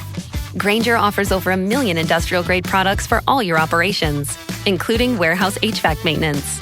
And even better, they offer access to experts and fast delivery, so you and your warehouse can both keep your cool. Call 1-800-GRAINGER, click Grainger.com, or just stop by. Grainger, for the ones who get it done. With Mike Gill. Do I have everybody's attention now? On 97.3 ESPN and the 97.3 ESPN free mobile app. Along with Nick Earnshaw, I'm Josh Hennig hanging out with you on 97.3 ESPN FM and the 97.3 ESPN mobile app powered by First Bank of Sea Isle. You know, to open the show, we didn't talk any football. And almost every text we have gotten today, Nick, has not been about football. It's all about the diamond. Let's get to it. 609-403-0973. Cole from LBI comes with the facts, as he always does. The Phillies have played under 500 baseball since the All-Star break. This is more than just a bad stretch, in my opinion. Once Rangers stopped pitching like a bona fide 2 and the team seemed to crater. Nola is a real 3. Sanchez has come back to reality. Same with some of these bullpen guys. Cole from LBI goes on to say, the past 2 deadlines, the Phillies should have made huge moves and didn't, and it'll probably cost them a shot at a ring. And you gotta wonder, how many more years do you have when all these core guys are over 30? That's from Cole from LBI. So let's break that down for a minute, Nick Earnshaw. Yes. He's right. Since the All-Star break, the Phillies do not have a good record, okay? You know, you look at the way they played a high level of baseball in May and June, okay? Now, we could make the argument maybe they were too good too early, but I thought the bigger point that we said was interesting. Ranger Suarez stopped pitching like a 2. Sanchez has come back to reality, along with guys like Hoffman and others. So did the Phillies overestimate then, Nick Earnshaw, how good some of those guys played in that mid-April to mid-June run, or did what we see for April, May, and June, is that the real team? I think that's the real team. I think what we saw earlier in the season is the real team. I know it's been elongated. It's literally, you can even go back further, Cole. You can go back to London. When they came back from the London series, they've played really bad baseball. So you can go back that far, and, looking at guys, Ranger Suarez has been banged up. Christopher Sanchez has struggled. He got the contract. He was really good in June, right? Since July 4th, he's allowed 28 runs in 38 innings. He hasn't been the Christopher Sanchez who earned that contract in the All-Star appearance in the beginning of the season, right? So he is a player that I'm concerned about too, because it makes you wonder throughout the playoffs. When they get into the postseason, are you going to go 3 starters when Ranger comes back? Are you going to go 4? What is your thinking there if you're Rob Thompson? So, yeah, listen, it's been an elongated stretch where they have struggled mightily, okay? It's the offense. Pitching hasn't been that great either. The bullpen in the last 7 days has a 6.98 ERA. The guys you thought you could count on, and Hoffmans, the Alvarados, the Kirkerings of the world, they have struggled. Those guys have not been the same as much as they have in the beginning of the year. Heading into September, you hope they can turn around at this point, because this is the team you have. You're stuck with this roster, all right? You're getting Taijuan Walker back. He can eat some innings for you. Tyler Phillips will eat some innings for you on the pitching side of things, but the offense has to get rolling, and the guys in your bullpen, they just have to go out there and continue to pitch and hopefully work out of it, just like the guys at the plate. But I think Cole is right. It goes back to the conversation we had in the first hour, the idea of the Sixers should have gone bigger than Buddy Hield at the deadline. I think this is now 2 straight years where Dombrowski took the Daryl Morey approach, and he didn't get aggressive enough. Yeah, it was a little too conservative. And I think Cole and LBI might have a good point here, that you should have and could have gone bigger. Now, I don't know who that would have been necessarily. I know. Okay. I know. Who? Brent Rooker. Brent Rooker was staring you in your face, John. I don't know. Give me that face. I'm going to give you that face, because to me, that's not big enough. When he says a huge move, when he talks about, going big at the deadline, big is not Brent Rooker. Who was available at the deadline? Nobody. Don't tell me Luis Robert. He stinks. He's been horrible this year. I was consistently against Luis Robert. Okay, but he was the big name. Look, there were a lot of speculation that a team like the Blue Jays was selling. Okay? Mm-hmm. You're telling me you couldn't have made a call to the Blue Jays and see about the Bichettes of the world and guys like that? Where are you going to play Bichette, though? He's an infielder. Well, that goes back to the Bryson Stott thing. Are you concerned that Bryson Stott will ever figure this out? Ah, man. And we talked to Mike McGarry earlier in the show, and he's all for Edmundo Sosa getting time. Okay, well, if you're for Edmundo Sosa getting time, right?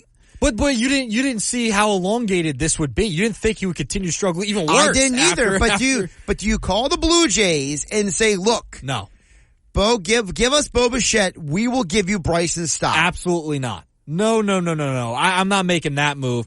Because that's a big move. Deadline. That is a big move. Brent Rooker was the move. Brent Rooker was the move with the Athletics. He was the guy you should have went out and got, because he could. If he can't play a great left field, who cares? My whole thing was, who cares about his glove? The guy can hit, and the guy's been hitting all season long. In his past 30 games, he's batting .336 for the Oakland Athletics. Okay, he has been fantastic all year. He's batting .291 overall, has 29 home runs. He might get to 40 home runs this year. He would have added power to this team. Instead, you added another platoon player in Austin Hayes, who's hurt, by the way, and also is really just a 9-hole hitter for you. I will say that he could have been batting 5th instead of Brandon Marsh. The Austin Hayes is a hindsight 2020 thing. But it's you not. You couldn't have predicted he was going to have a hamstring pull. Well, no. You couldn't have predicted him getting hurt, but you could have predicted what he was going to give you. He's a .250 hitter. That's all he is. Brent Rooker is batting right around .300, and you could have gave up some of your other prospects. Mick Abel, Griff McGarry. This is on Dave Dombrowski. You wouldn't have had to give up big prospects, though, for Brent Rooker. They were probably asking for a little bit, and you probably would have had to give up a little more than you would have liked. Well, maybe you give up a guy that's log jammed at a position. Yeah. So I know in the minor leagues there's 20 different guys who all play the infield. So who's the one guy at single A? Was it Nava? Yeah, I think here I'm pulling it up now. It would have been Caba. Cava. Okay. Starlin Cava, yeah, he's a So shortstop. Starlin Cava is a guy who is basically behind like 3 different people in the organization. If you told me that I had to trade Cava to get Rooker, I would be like, all right, whatever, you know. You would have had to package a few of those prospects. I don't know about a few. I think you would have. Rooker's a journeyman. You go through his career, he only started hitting when he got to Oakland. Yeah. When he was in Minnesota and San Diego, he was a nobody. He was a late bloomer. That's all. He was a late bloomer. So you don't give up a ton of prospects for that guy. I would have right now. Yes. No. Why? No. He has had a couple of really good seasons here, Josh. Okay, like 2023, he was really good. Had a great year. Was an all-star last year. This year, he could have been an all-star. And then he showed you right before the all-star break this year, he was hitting home runs out of Citizens Bank Park like it was nothing. I don't understand why they didn't go get him. I don't get it. You go after Austin Hayes and think that's going to fix your problems, and then you're going to platoon Marsh and Rojas, guys who struggle offensively. I just didn't get it. Here's not enough. Here's what Keith Law said with Mike Gill on the Sports Bash right after the deadline, because he talked to Mike asked him about, you know, trading the prospects, right? The whole idea of like, you have, like you were just saying, you have all these prospects. This is what Keith Law said to Mike Gill right after the deadline here on the Sports Bash. I think probably everyone's available in the right deal. I just don't think the right deal exists right now. They don't have that need where you would trade, you need their top 3 prospects. That deal's not out there. So you're not trading a bunch of prospects for a Brent Rooker. If you would have named somebody not named Brent Rooker to me, maybe we had that conversation. The number one issue at the deadline was to keep the top 3 guys in your system. That is Payne, Andrew Painter, Aiden Miller, and Justin Crawford. I don't think you would have had to give up any of those 3 guys to get Rooker. You could have packaged a Caba, a Mick Abel, a Griff McGarry. You could have done a number of different things to get him here, and I would have done it. If you're not giving up the top 3 guys, who cares? Because you have a logjam on your Major League roster anyway. It's complicated, man. We got more text to get to on the other side at 609-403-0973. By the way, good job by Cole from LBI to bring a couple of points to the table with us here on 97.3. By the way, he agrees with me about Rooker, so that's fine. But he also agrees with you about the Blue Jays. So. Yeah, the Blue Jays thing, I get they could have been So sellers, from Cole from LBI, he's playing like around the horn, like each of us get a point here, so. Yeah, hey, we're tied, I guess. According to Cole, we're tied right now, all right? We each get a point. What's going to be the tiebreaker, Cole, all right? We got to send in a tiebreaker here. Are you with us on the front office or the manager here with Rob Thompson? Question of the day. We'll get to more text coming on next, 609-403-0973.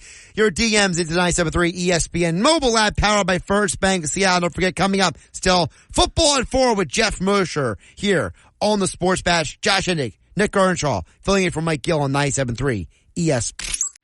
If you're a facilities manager at a warehouse and your HVAC system goes down, it can turn up the heat, literally. But don't sweat it, Grainger has you covered. Grainger offers over 1 million industrial-grade products for all your operations, including warehouse HVAC maintenance. And even better, they offer access to experts and fast delivery, so you and your warehouse can both keep your cool. Call 1-800-GRAINGER, click Grainger.com, or just stop by. Grainger, for the ones who get it done. The Sports Bash with Mike Gill on 97.3 ESPN and the free mobile app. Don't forget this hour of the Sports Bash being brought to you by Broadleys Plumbing, Heating, and Air Conditioning. Broadleys is your trusted source for heating and plumbing services, as well as air conditioning maintenance for generations. Call them at 609-390-3907 or visit them online at broadleys.net. Let's get a couple more texts in here before we hit the break here. Nick Earnshaw, Josh Hennig, Nick Earnshaw here on 97.3 ESPN. Glenn from Absecon chimes in. It's kind of a long one, so I'm going to try to condense this, okay? Edit it. Yeah, okay? Edited version. But Glenn basically says, look, in all the major team sports, half the teams in the leagues are average to bad. So if you're a good team, you can accumulate nice regular season record. The postseason is where it's time to shine. That's when you're playing the better teams. Phillies weren't at their best when they needed to the last postseasons when it really mattered, and that's what's going to be the same narrative going into this postseason.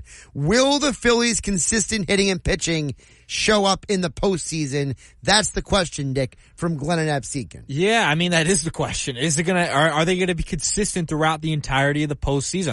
Are they gonna fall apart again like they did in 22 against the Astros? And in 2023 against the Arizona Diamondbacks. I just don't know. Like, usually it's the team who gets hot, right? Like, you've seen a wild card team go to the World Series the past 2 years. The Phillies and the Arizona Diamondbacks. Like, you're seeing wild card teams who get hot at the right time heading into the postseason and have consistent play throughout the month of October. The Phillies need that to happen. They gotta go be hot in the postseason once it rolls around in October, and he's right. Like that, Glenn's right. Like that's the question. Are they going to be able to be consistent and not go extremely cold and fall apart in the end like they've done the past 2 years? One more. Pat in Ocean City chimes in and says, when is Rob Thompson going to be called out for not holding players like Turner accountable? Oh. His complacency and lack of guts on this team. Why is the media afraid to press him? It's time. Well, Pat in Ocean City, here's the reason why I'm not calling him out. Because it's not Rob Thompson's job to call players out to be accountable. It's the player's job. You know, back in 1993 Phillies, back with the 2008 Phillies, back in every time this organization made a championship run, it's the players who police the locker room, okay? It's the leaders of the team who have like a players only meeting and get in guys' faces, right? Push guys against the wall, get in their face. The players have to do that, Pat, in Ocean City. Rob Thompson can say anything he wants. But if it's not genuine, if it's disingenuous, it's going to be out of character. Players are not going to listen to him anymore. The reality is the players have to hold each other accountable.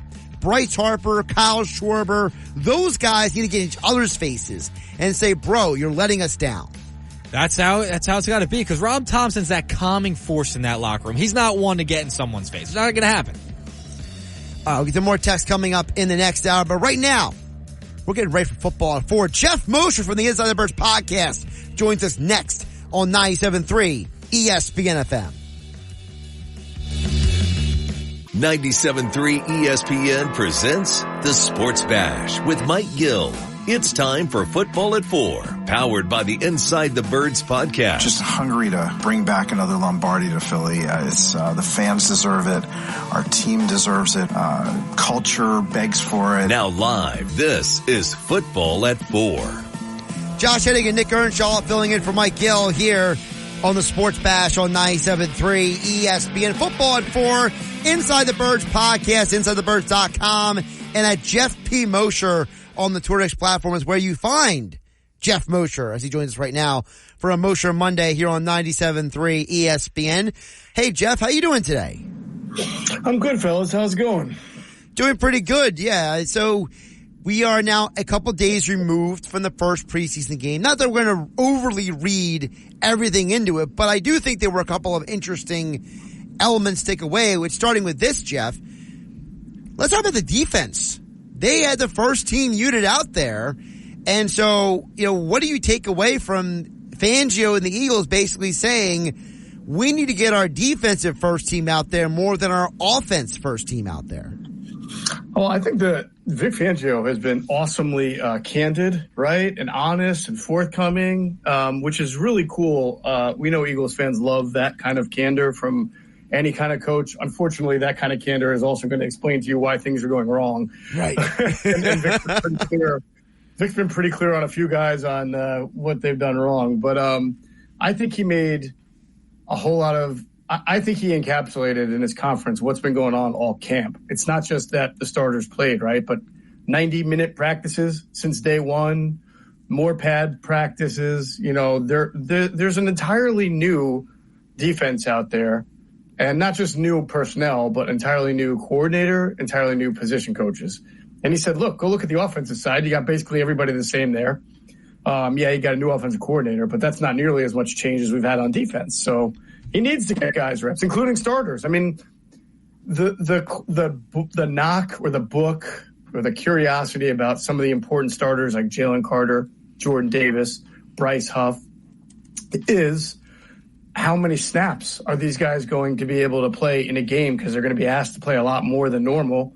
And then when you go to the linebacker, you got a guy like Zach Bond, who's never really played inside linebacker as a main position before. So he's got to learn that job. And then everybody else who's new or young, they're just kind of still figuring out whether it's Quinyon Mitchell or Isaiah Rodgers, how are you going to fit and what is your responsibilities now within the new defense? I'm glad you brought up Bond because that's kind of where I wanted to go with you, Jeff, because we've heard a lot of hype about Zach Bond in the practices, right? Even Vic Fangio has been like, oh, this guy is doing this and he's doing that, right?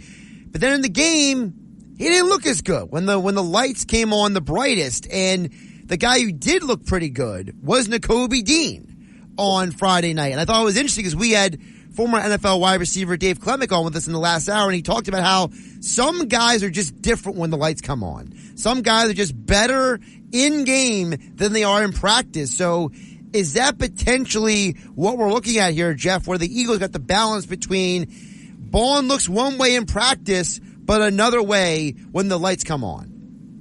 Well, yeah, there's a couple of layers to that answer, right? First, Nakobe, I've never been heard or told that Nakobe Dean's not a good practice player and turns it on when the game comes on. I think it's more that Nakobe Dean's an inside linebacker.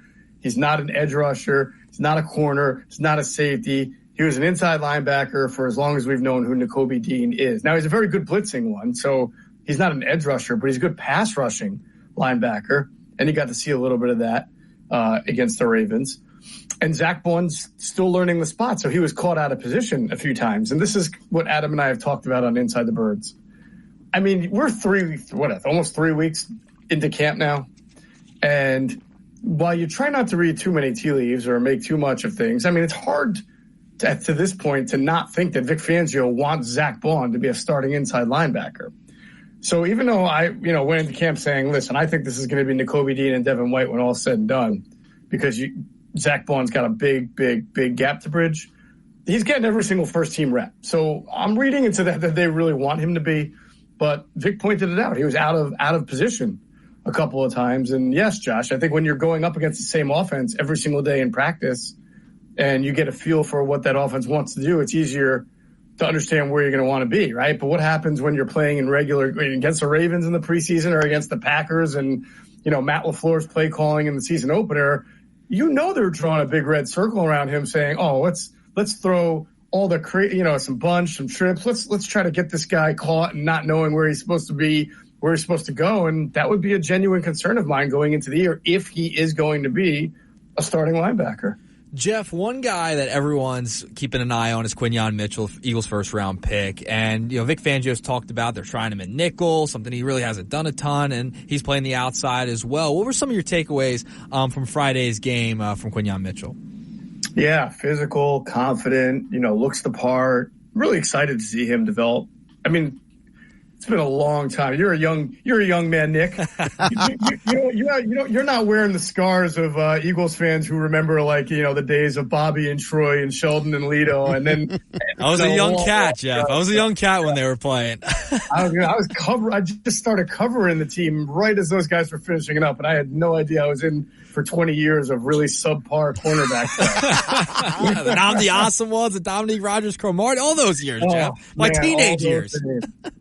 They were rough. So yeah, I think it's going to be really exciting to see him and Cooper DeJean develop, and even for them to have backups that might have an ounce of talent like Kelee Ringo, right? And Rick. So we'll see.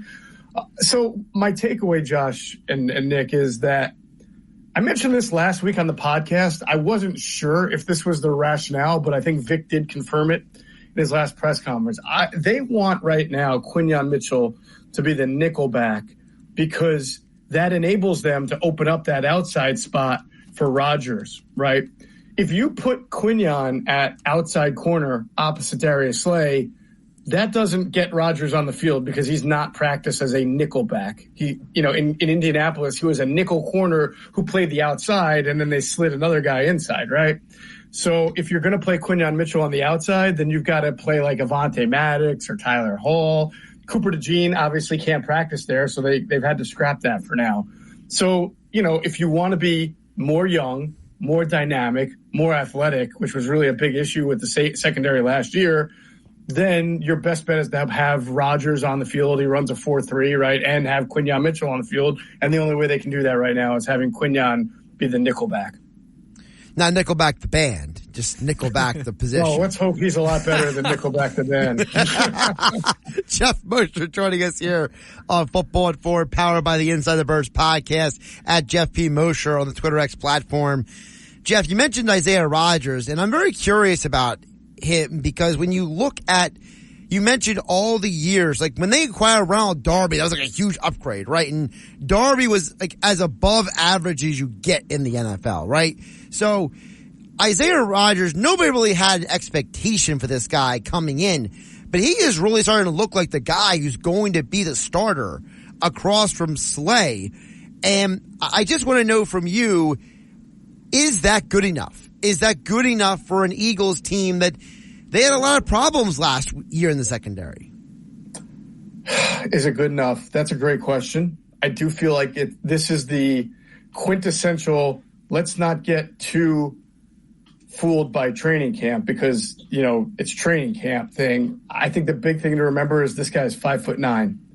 And I'm sure this is exactly why he had to compete for the first week or so with Kelee Ringo, who's a taller physical guy, because the danger in a 5'9" corner on the outside matched up against your Justin Jeffersons, your Christian Wastons, your, Drake Londons, right? You're giving up so much size, back shoulder ability, mismatch there.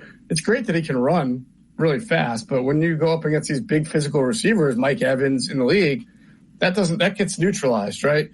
Ringo is bigger and more physical, but he's less fluid.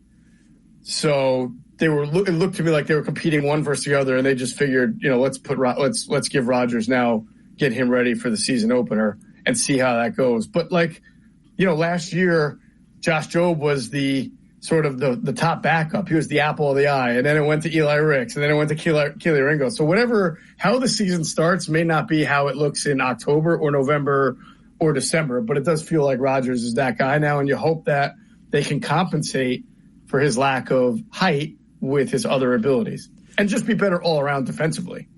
Jeff, one last question regarding the secondary, but moving to safety is the most fascinating situation I've seen with James Bradberry. I mean, Vic Fangio in his latest press conference was singing his praises on how he's been able to maneuver over to that position. I mean, what's kind of the feel around that situation and what James Bradberry's been able to do at the safety position? Yeah, it's kind of funny. He said he's doing I think he said a damn good job. Yeah. And then they went out and practiced, and Avonte Maddox was the first team safety next to Reed Blankenship. So I was like, all right. Yeah. Look, I mean, I still think it's a long shot. I've laid out the argument that when you have that kind of price tag, you don't make the team as the fourth corner because that's a young developmental special teams position. So I said he's got to be able to, if he's going to make the team and they're going to pay him, he's got to be a starter. So we'll see if he can, if CJ Gardner-Johnson's healthy and Reed Blankenship's healthy, how does he become a starter? Well, right now, CJ Gardner-Johnson is not healthy. And so you're getting James Bradberry looked at. This will be a Howie Roseman decision, I think, more than anything else. Maybe Vic will bang a table, maybe Christian Parker will bang a table, and it might not matter. Because if you can get anything for him by the end of camp, and by the way, if you're trying to trade a guy for like a 6-rounder, you're going to sing his praises, right? You're going to say how good of a job he's doing. So I feel like that is the likeliest outcome for him anyway, but we'll see. Getting back to linebacker, I want to ask you about Jeremiah Trotter Jr. because we know this is a guy that's been seen following Vic Fangio around at practices, right? Fangio says he's been asking a lot of questions of him and the coaching staff. Well, apparently all those questions are paying off because he looked like he belonged on the field playing a role that he didn't really play in college, Jeff. He was much more of a blitzing linebacker in college. I think he really only had, 2 rushes in the entire preseason game, and one ended up being a sack, but still he looks like a guy who's turning into at least after one game, a competent looking linebacker.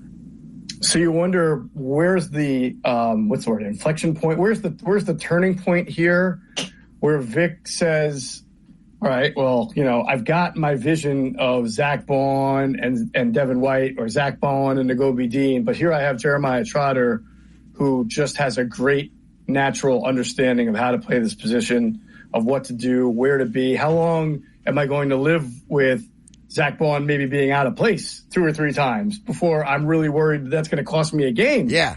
And then, then I got to get Jeremiah. I have to, the way things are going, and again, I'm trying not to make too much of Cam. I'm using more rationale here. Of all the linebackers they have inside, the ILBs, Adam and I hit this hard today because we like that Vic calls them ILBs. They're not edge rushers. They're not edges. They're not OLBs outside. There's no confusion here. Yeah, really quick, for those who have been paying attention, Fangio has been very explicit about inside linebackers are not outside linebackers, and outside linebackers are edge rushers, and edge rushers don't belong on the defensive line, and the nickelback position is not the cornerback position. Like, he keeps repeating this again and again, no matter how many times some of the reporters keep asking the wrong verbiage of the questions. Yeah, he's like one of the last guys that's still assigned. Everybody wants to go positionless football, and he wants to be like, no, we have positions, right? Over my dead body. If he was coaching an NBA team, he'd be like, that is my power forward. Right. That is my small forward. That's my shooting guard. They're not just wings. They're forward. They're my power forward, small forward, everything. Exactly. But so the question really is, how long is he going to be patient? He's not a patient person, right? He's Vic Fangio. He wants good defense, and he knows this defense stunk on ice last year. He saw the film. He played against when he was with Miami, so he saw it himself. Even though actually the defense was kind of good that day, although Tyreek Hill did drop 2 wide open touchdowns, so that kind of masqueraded a little bit of it. But I don't know, when you have a player like Trotter who knows where to be, knows what to do, I think Josh and Nick, what it at least gives them is some optionality. It wouldn't surprise me if you saw. I don't think they have a 3-down linebacker, but it wouldn't surprise me if you saw different. Like, here's my nickel linebacker, my 2 linebackers for when it's 3rd and 4 or under. Here's my nickel group if it's 3rd and 5 or more, and I know they're going to pass. Here's my dime linebacker, or no, here's my dime package, which may not even have an ILB in it. Might be like Quinyon Mitchell. So he's got options, but I have a hard time thinking Jeremiah Trotter is not going to find a way onto the field at some point this season. Maybe earlier. Yeah, maybe earlier. Hello, with Nick Earnshaw, Josh Hennick filling in for Mike Gill here on the Sports Bash on 97.3 ESPN. Football and Forward, powered by the Inside the Birds podcast. Jeff Mosher joining us on a Monday edition. I'll flip it over to offense, Jeff, because, I'm starting to get some vibes. The Eagles may seriously be looking at Britton Covey for that slot position. And I'm not saying the guys that go out there and have like 60, 70, 80 catches, but I do remember Cole Beasley having a very nice role for the Cowboys when Kellen Moore was coaching them. And I know that there's probably going to be a decrease in number of targets to the wide receivers not named Brown and Smith because they're going to use number 2 tight end.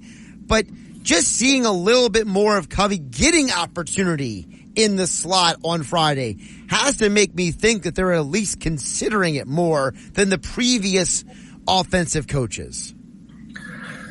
So of all the slot candidates right now that are healthy, which does not include Paris Campbell, which is a big uh-oh for Paris Campbell, obviously I think Britton Covey has the best short area quickness, best separation ability. I mean, we're comparing that to like Johnny Wilson and Anais Smith, who's dropped passes, so right now Britton Covey looks the part. Kellen Moore had a guy like him in Dallas named Cole Beasley. I think Cole was a little bit bigger, not much, but maybe a little bit bigger, a little bit more natural to the position. But either way, right now you're getting a similar type of player in Britton Covey. I just don't know if on a snap in and snap out basis, if this guy can be your full-time slot playing 60, 65% of the offense. Now, remember, I don't think Cole Beasley even did that because CeeDee Lamb played a lot in the slot under Kellen Moore. But maybe Cole can give you half a game's worth of slot snaps along with his punt return ability, and in certain packages give you the separation that you're looking for on the inside. Jeff, one guy who stood out to me in the first preseason game was Will Shipley, the Eagles' 4th-round pick. What is the expectation for him heading into the season? I thought he looked good picking up some blocks. Overall, on special teams, he looked decent. What's kind of his outlook heading into week 1? Yeah, Nick, I love how you point that out and framed it, too, because, he had the touchdown. Yeah. And it's like, who cares? I mean, it was wide open. It was easy. Got picked off. I mean, like, you could have caught that and went. It was a nice play call more than any execution. I appreciate the confidence, Jeff. I appreciate the confidence. No, I think you could have done it. Me, I would have torn up my knees and my ankles. But as you mentioned, he stuck his nose in on a blitz and stoned the blitzer. And I was shocked by it because in camp, he's been getting kind of run over trying to do that. So he either learned his lesson or the Eagles have really good blitzering linebackers, so which maybe they do. But either way, that I thought was a big positive development for him. Now I think this is not like Jeremiah Trotter where I think he can get on the field really early and make a real bit. I mean, he's got Kenneth Gainwell ahead of him at the number 2 spot, and Saquon Barkley, of course, is going to get a lot of workload. But I think that as the season goes on, and Gainwell's had a really good camp. If Gainwell, for whatever reason, either gets hurt or continues to not really give you that explosion that you're looking for from a running back, and Will Shipley can, and he can show you that he's better at blitz pickup, I think there's an opportunity for him to get on the field and make some plays. But, man, when we're talking about a second or third running back on an offense that you're going to name about 10 guys who are probably going to get the ball more than Will Shipley throughout the course of the year. So we might as well get the conversation going now here in August before it becomes moot. Well, I mean, with that being said, like, we know who the starting running back is here, right? But It's like, we also know that this organization is not afraid to give Kenny Gainwell love. Okay? Like, we know how much Nick Sirianni's wearing the Gainwell shirt at the press conferences, right? So, maybe if Will Shipley does enough, maybe the organization could be like, well, we don't need Gainwell to be the only running back who comes in for Saquon Barkley. We don't have DeAndre Swift and Miles Sanders here anymore, so we have a legitimate number 1 running back, but maybe the number 2 doesn't have to be defaulted to Kenny Gainwell. Maybe there is somebody else. Like, they were joking on the Green Light podcast because they had Lane Johnson and Jordan Mailata this weekend where they were like, yeah, we really miss Boston Scott. We wish you would have gotten more playing time last year. And it's like, these are guys who are on the team who are like, we miss the 3rd running back. We wish he got more playing time. And it's like at some point the Eagles organization has to realize there are other people not named Kenny Gainwell on the team. Right. So I would agree here, even though I know they like Kenny Gainwell, and he still does a lot of things that are really important that Shipley's not ready yet for. But we know Saquon Barkley has had an injury history, and if we're going to project that Barkley, let's say the Eagles want to get Barkley like 18 carries a game with an additional like 4 or 5 catches, right? Let's say it's 18 carries a game. Let's say Barkley gets hurt. I don't think they go and say, okay, now we give Kenny Gainwell 18 carries a game. I think if Will Shipley is doing what he's supposed to do, it becomes more of a let's get, 12 for Gainwell, 6 for Shipley or something of that nature, because he does have some juice. He's got some nice wiggle. And if he can continue to improve in other areas of the game, they want to get him on the field. And don't forget, he might also be part of the new kick return format.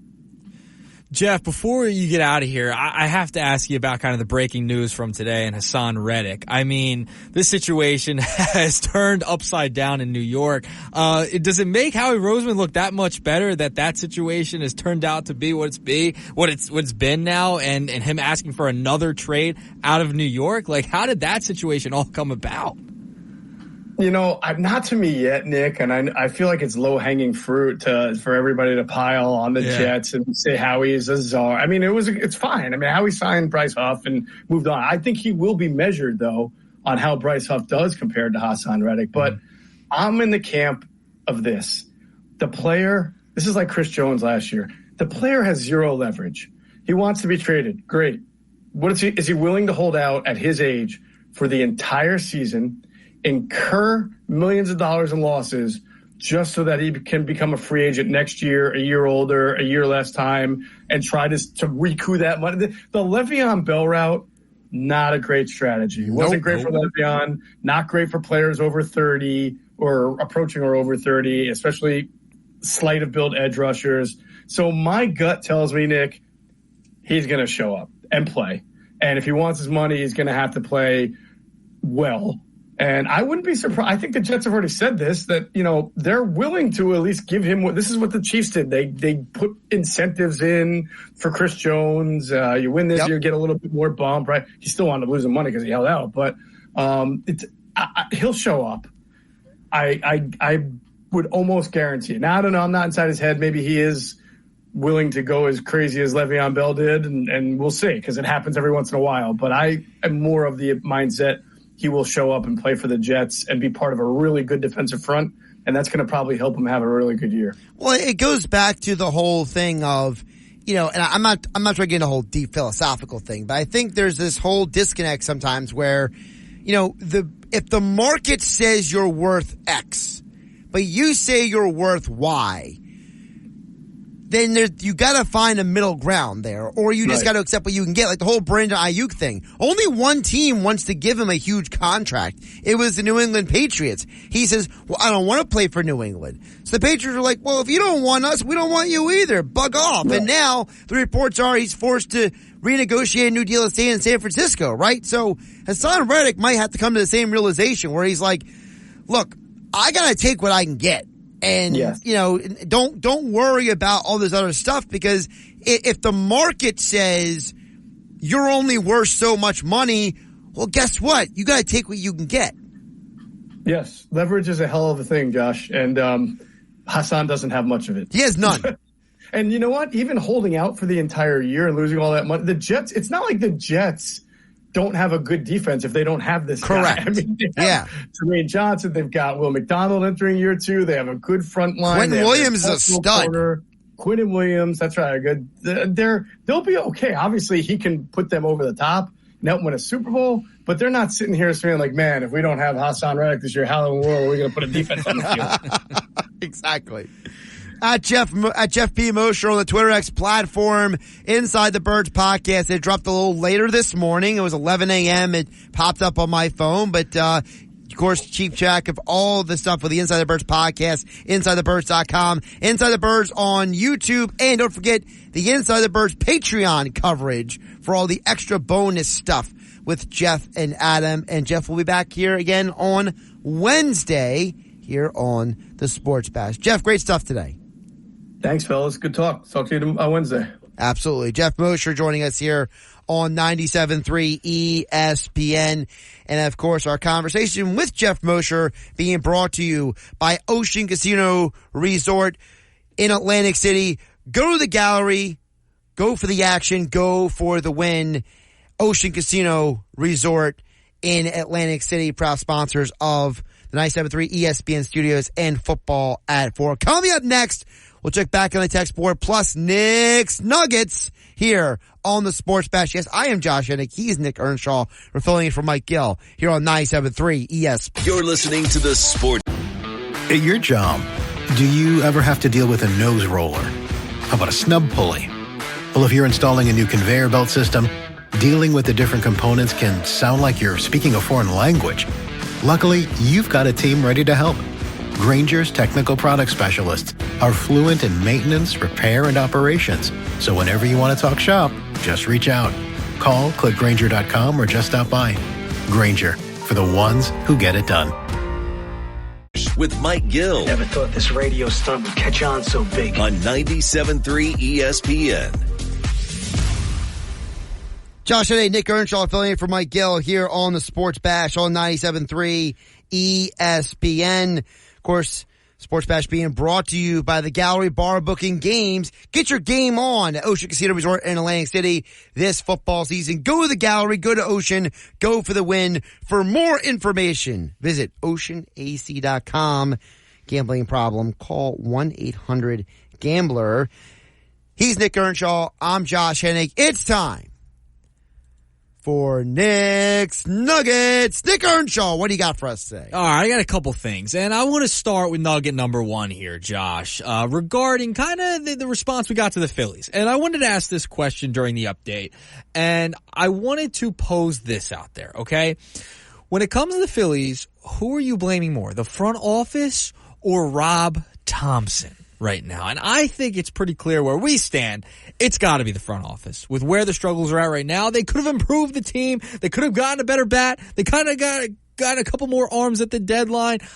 For me, the front office is more to blame. I know some people out there are trying to blame Rob Thompson for not holding players accountable and all that type of stuff, but it's the front office's fault more so than the manager's fault. Your thoughts, Josh? Well, I think it comes down to the person's point of view. You know, as I said earlier here on the show, to me, I think more of the problem with conversations like this, Nick, is that there's a lot of people that no matter what evidence is presented, no matter what we put out there, they're going to blame the manager before anybody else. Right. And I think the problem is that there's a lot of fans who they want their manager, their head coach, their football coach, their basketball coach, their hockey. They all want these guys to act a certain way.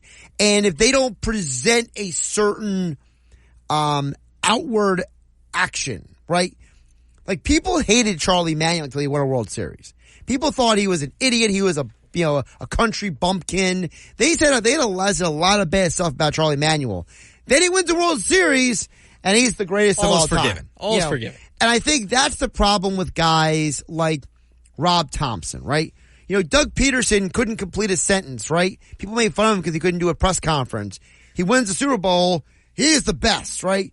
So at the end of the day, there are some people that no matter who the manager is, until he wins a championship, he's a bum, he's an idiot, he needs to do this, he needs to do that. I mean, we got people text the text board telling us that Rob Thompson needs to get in guys' faces, right? But the reality is that getting in guys' faces is what Larry Bowa did, right? Yes. Larry Bowa never won a championship as the Phillies manager.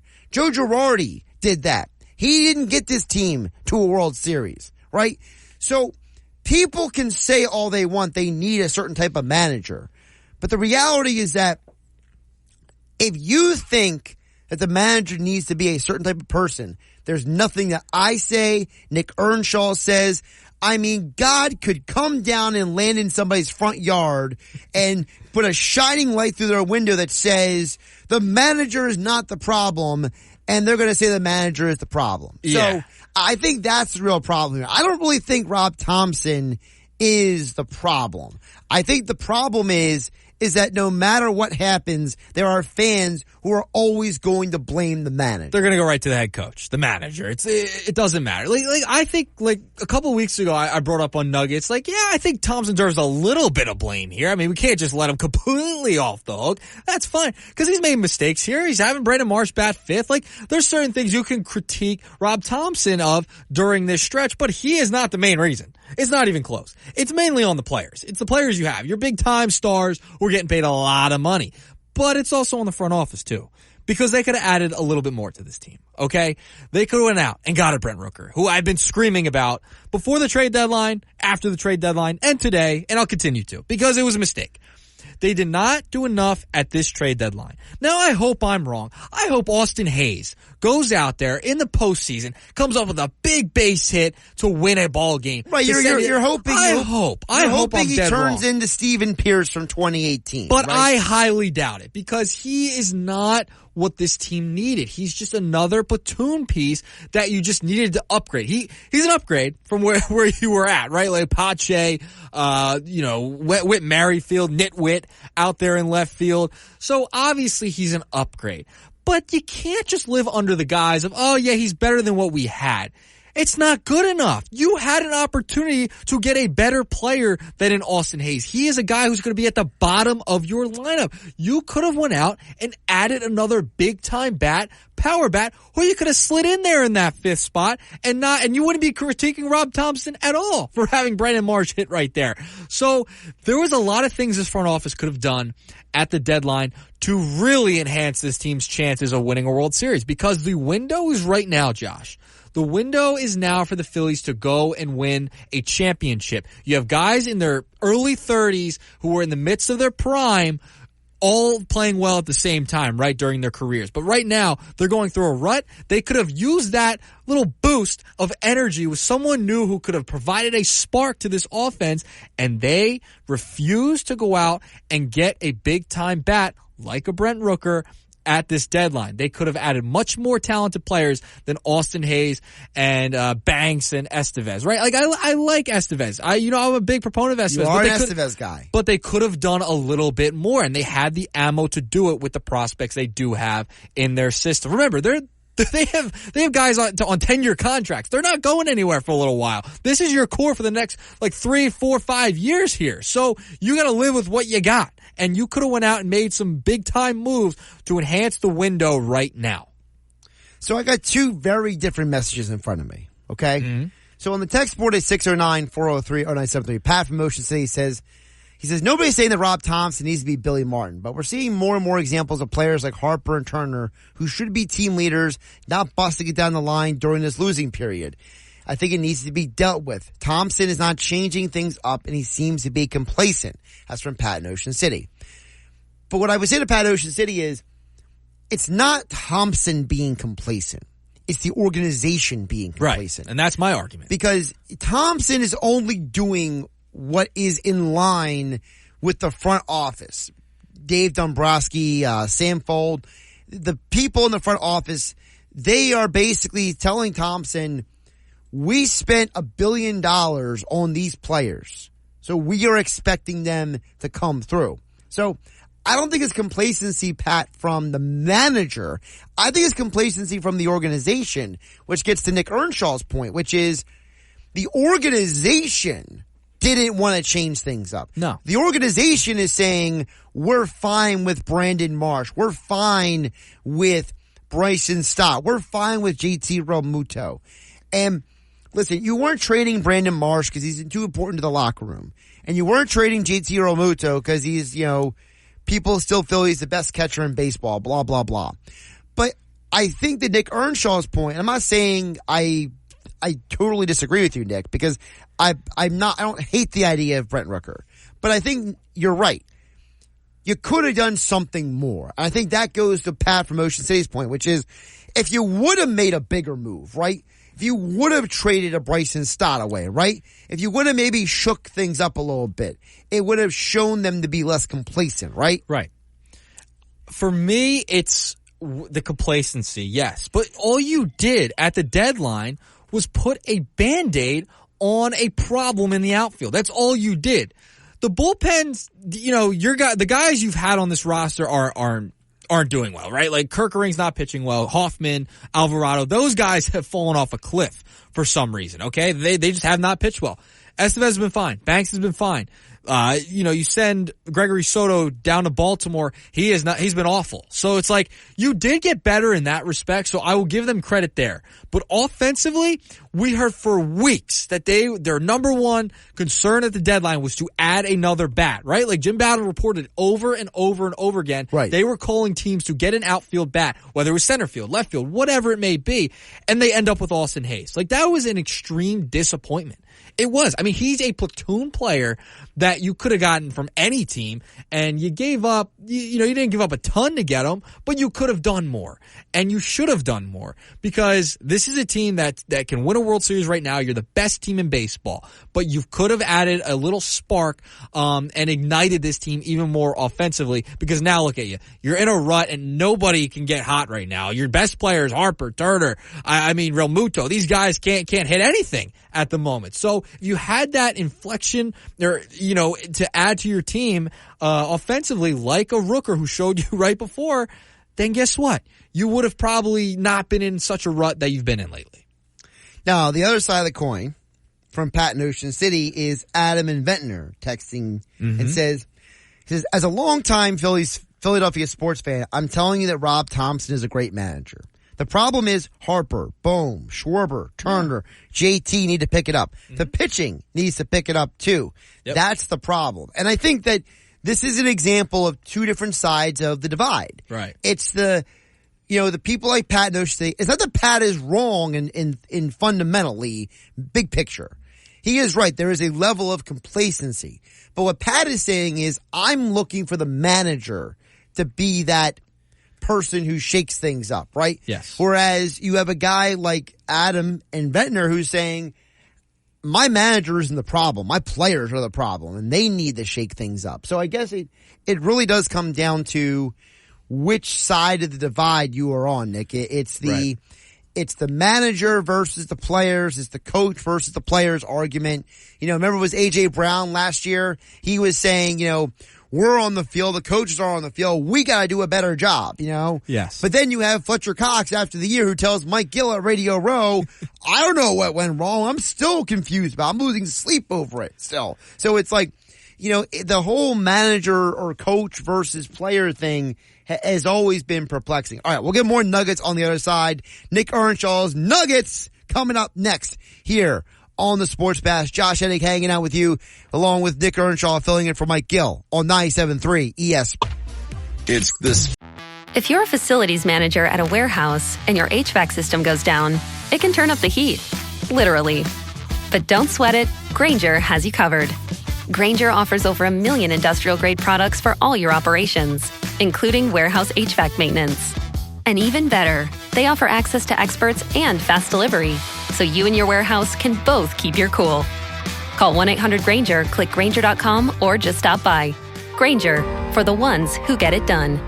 Mike Gill. Do I have everybody's attention now? On 97.3 ESPN and the 97.3 ESPN free mobile app. Josh Hennig along with Nick Earnshaw live in the Ocean Casino Resort Studios here on 97.3 ESPN. Let's get back to the Nuggets, Nick Earnshaw. Second half of the Nuggets are all you, sir. All right. Second part of the Nuggets, Nugget number 2 today. I want to talk about the Olympics a little bit. They wrapped up over the weekend, Josh. USA got a gold medal. Joel Embiid got his gold medal, which was pretty awesome to see. But now we turn the page to the Summer Olympics in 2028 that are going to be in America. Los Angeles, Josh. So there's going to be some new sports coming to the Olympics in 4 years. Baseball and softball's returning. Flag football is going to be in the Olympics. Lacrosse, cricket, and squash. I don't know. Have you ever heard of squash, Josh? Oh, I'm familiar with squash. I'm just not good at it. I'm not very good at it either. But those are the sports that are going to be in the Olympics, the new sports, I should say, in 2028. Now, there's rumors that are out there, is reporting out there, that Major League Baseball may allow Major League players to compete in the 2028 Olympics. And one star that is being predicted to compete in those Olympics for baseball is Bryce Harper. Now, what do you make of this? Because I know the National Hockey League used to allow their players to play during the Winter Olympics. They don't anymore. They haven't done it in a while. But now Major League Baseball is thinking about letting the pro athletes play in the 2028 game. So I guess they would take away the All-Star game, Josh. What are your thoughts on this? My thought is I don't care. What do you mean? It's gonna pause the Major League season. You know that, right? I know it will, but that's why I don't care. Because it's like, if the guys go to the All-Star game or they go to the Olympics, whatever, man. Like, you're out on the Olympics. That's what I'm hearing. You're just out on the Olympics. I'm out on the Olympics for baseball. Why? To me, the Olympics are for the sports that don't have a lot of recognition throughout the year. No. It should be all sports. Well, if it should be all sports, then why did you get rid of baseball in the first place? I don't know. I'll tell you why. Because there wasn't enough interest. There wasn't enough competition. Well, now if you add the Major League stars, you might have interest. And it was if you look at before the season, what was it last year? It's what do they play before the season? The World Baseball Classic. World Baseball Classic, yes, thank you. The World Baseball Classic was fantastic. Like, having those stars up against each other. I'm not saying it'd be fantastic. The same thing. I'm not saying it wouldn't be fantastic. What I'm saying is that what is the value that comes out of these guys playing in the Olympics? There is none. That's the point. There is none, but it's enjoyable. What's the value of the World Baseball Classic? There is none, but it's enjoyable, Josh. It's fun to see the best of the best play against each other, against the entire world. Everyone representing their countries. It's fantastic. Like, I want to see that. Like basketball. The only way that I would even care 1 ounce about this is if Major League Baseball became, as you said, pause the season. Yes. And let the guys go play. Don't have an all-star game every 4 years. Unless they're going to do that, I don't care. I don't want to see it. Well, you'd have to do that. You would have to do that if you were going to essentially let the best players in the world play, right?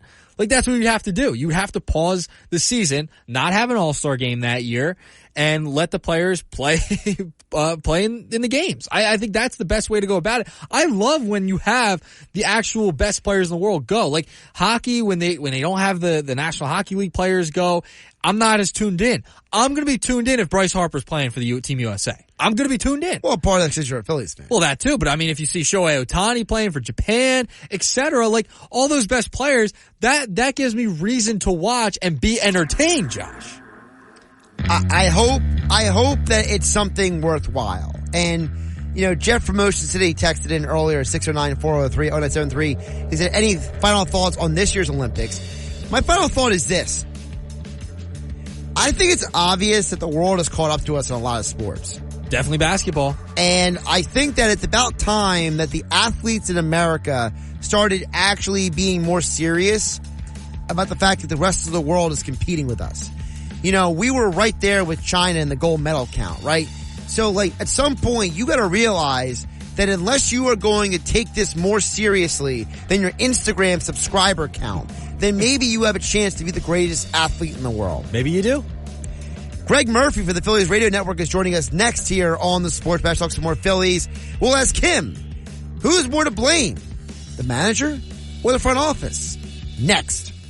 This is the Sports Bash with Mike Gill on 97.3 ESPN and the 97.3 ESPN free mobile app. Now live from inside the Ocean Casino Resort Studio, here's Mike Gill. Josh Hennig and Nick Earnshaw filling in for Mike Gill here on the Sports Bash on 97.3 ESPN. Of course, this hour of the Sports Bash being brought to you by Key Acura of Atlantic City. For a great car buying experience, go see Rocco at Key Acura of Atlantic City on Tilton Road in Egg Harbor Township, your small but friendly dealer. Check out their full inventory online at KeyAcuraofAtlanticCity.com. Well, the good news is the Phillies are coming home. The bad news is it was a long road trip, but Nick Earnshaw is very happy because no more late nights for him here on the East Coast. Right, yes, Nick? And I'm sure our guests will be happy about that as well. Yeah, Greg Murphy's joining us from the Phillies Radio Network here on 97.3 ESPN. Greg, appreciate you jumping on with us. How you doing today? I'm doing great, guys. Nice to talk to you both. I appreciate you jumping on. I wanted to start with this with you because, you know how Philly fans are. When they get frustrated, Greg, they get frustrated. And, it's like they go on this long road trip. They had all 62 wins for the All-Star break. It was a long month of July. But in the past, August has been a winning month in the Rob Thompson era. 2 straight years where they have done great in the month of August. So, Greg, for you, what is your message to Philly fans as they come off this road trip to kind of give them a little hope that, hey, the good times are still ahead of us here? Well, I think the message is this is the same team that put up 60 wins before the All-Star break, and they're not playing well. They are absolutely in a funk. Health has been an issue. There are a lot of things that aren't going right for the Phils right now. However, they still have a lot of games to play. They are starting to get healthy. We're going to see Taijuan Walker back on the mound on Tuesday. Hopefully we'll see Ranger in about a week, and that'll make a difference. I mean, those guys were the guys that got them here. And you need those guys. Taijuan Walker as a fifth starter in the big leagues is a pretty good luxury to have. And so I think that's the way you have to look at it. But also, these guys have to be accountable. And I think they are. There's nobody more frustrated right now than the 26 guys that are inside that clubhouse. Trust me on that. It was a quiet flight home. There was a lot of people just trying to scratch their heads and trying to figure out exactly what's going wrong. So, they're on it. They're going to be back home in front of the home crowd, which is always a good thing. And hopefully they can start to snap out of it. They've got time. They certainly do. Hey, Murph, it's Nick. I want to touch on the upcoming series against the Marlins as well as the Nationals. Rob, after the game last night, mentioned that Taijuan Walker is going to start on Tuesday. Then it'll be Tyler Phillips, Wheeler, and then Nola. I mean, what to you would be a positive homestand right here? Is it like winning each series and sweeping them? Or is it looking ahead and saying maybe if you could get like 5 wins out of this homestand, you're back in a good spot? Oh, well, look, I think 5, Nick, is terrific. I mean, if they can get 5 wins out of these 6 games, I mean, anybody's going to sign up for that, right? I think 4-2, it would be a good trip. The Marlins are playing better. They're scoring a lot of runs. The Marlins are scoring a lot of runs. So you're catching them at a time where they're swinging the bats well, but they're really not playing for anything. So it's one of those dangerous teams, right, that are kind of fast and loose and don't have a whole lot to play for. I would sign up for 4-2 right now. But I think more importantly than the wins and losses at the moment is getting some of these guys back and clicked in. I mean, Jose Alvarado, he needs to lock back in, right? Jeff Hoffman, need to have him locked back in. Bryson Stott, need him to swing the bat. JT Realmuto, guys that we know are capable of playing better than they are right now. And that's what I think needs to happen. And I think it will. I really do. But it needs to happen sooner rather than later. You mentioned Bryson Stott, and he struggled in the month of August. He's kind of had a little bit of a down year this season. Is there any concern that you possibly could see more Edmundo Sosa here as we head down into the stretch in September and October because the bat hasn't been there for Stott? Well, I mean, I wouldn't label that as a concern, right? I do think we are going to see Edmundo Sosa. Look, Edmundo has played well enough, certainly, to deserve opportunities against, left-handed pitching for sure. And I think that's what you're going to see. I mean, why wouldn't Rob play Edmundo in a situation like that? Bryson has struggled against lefties this year. Edmundo has been fantastic.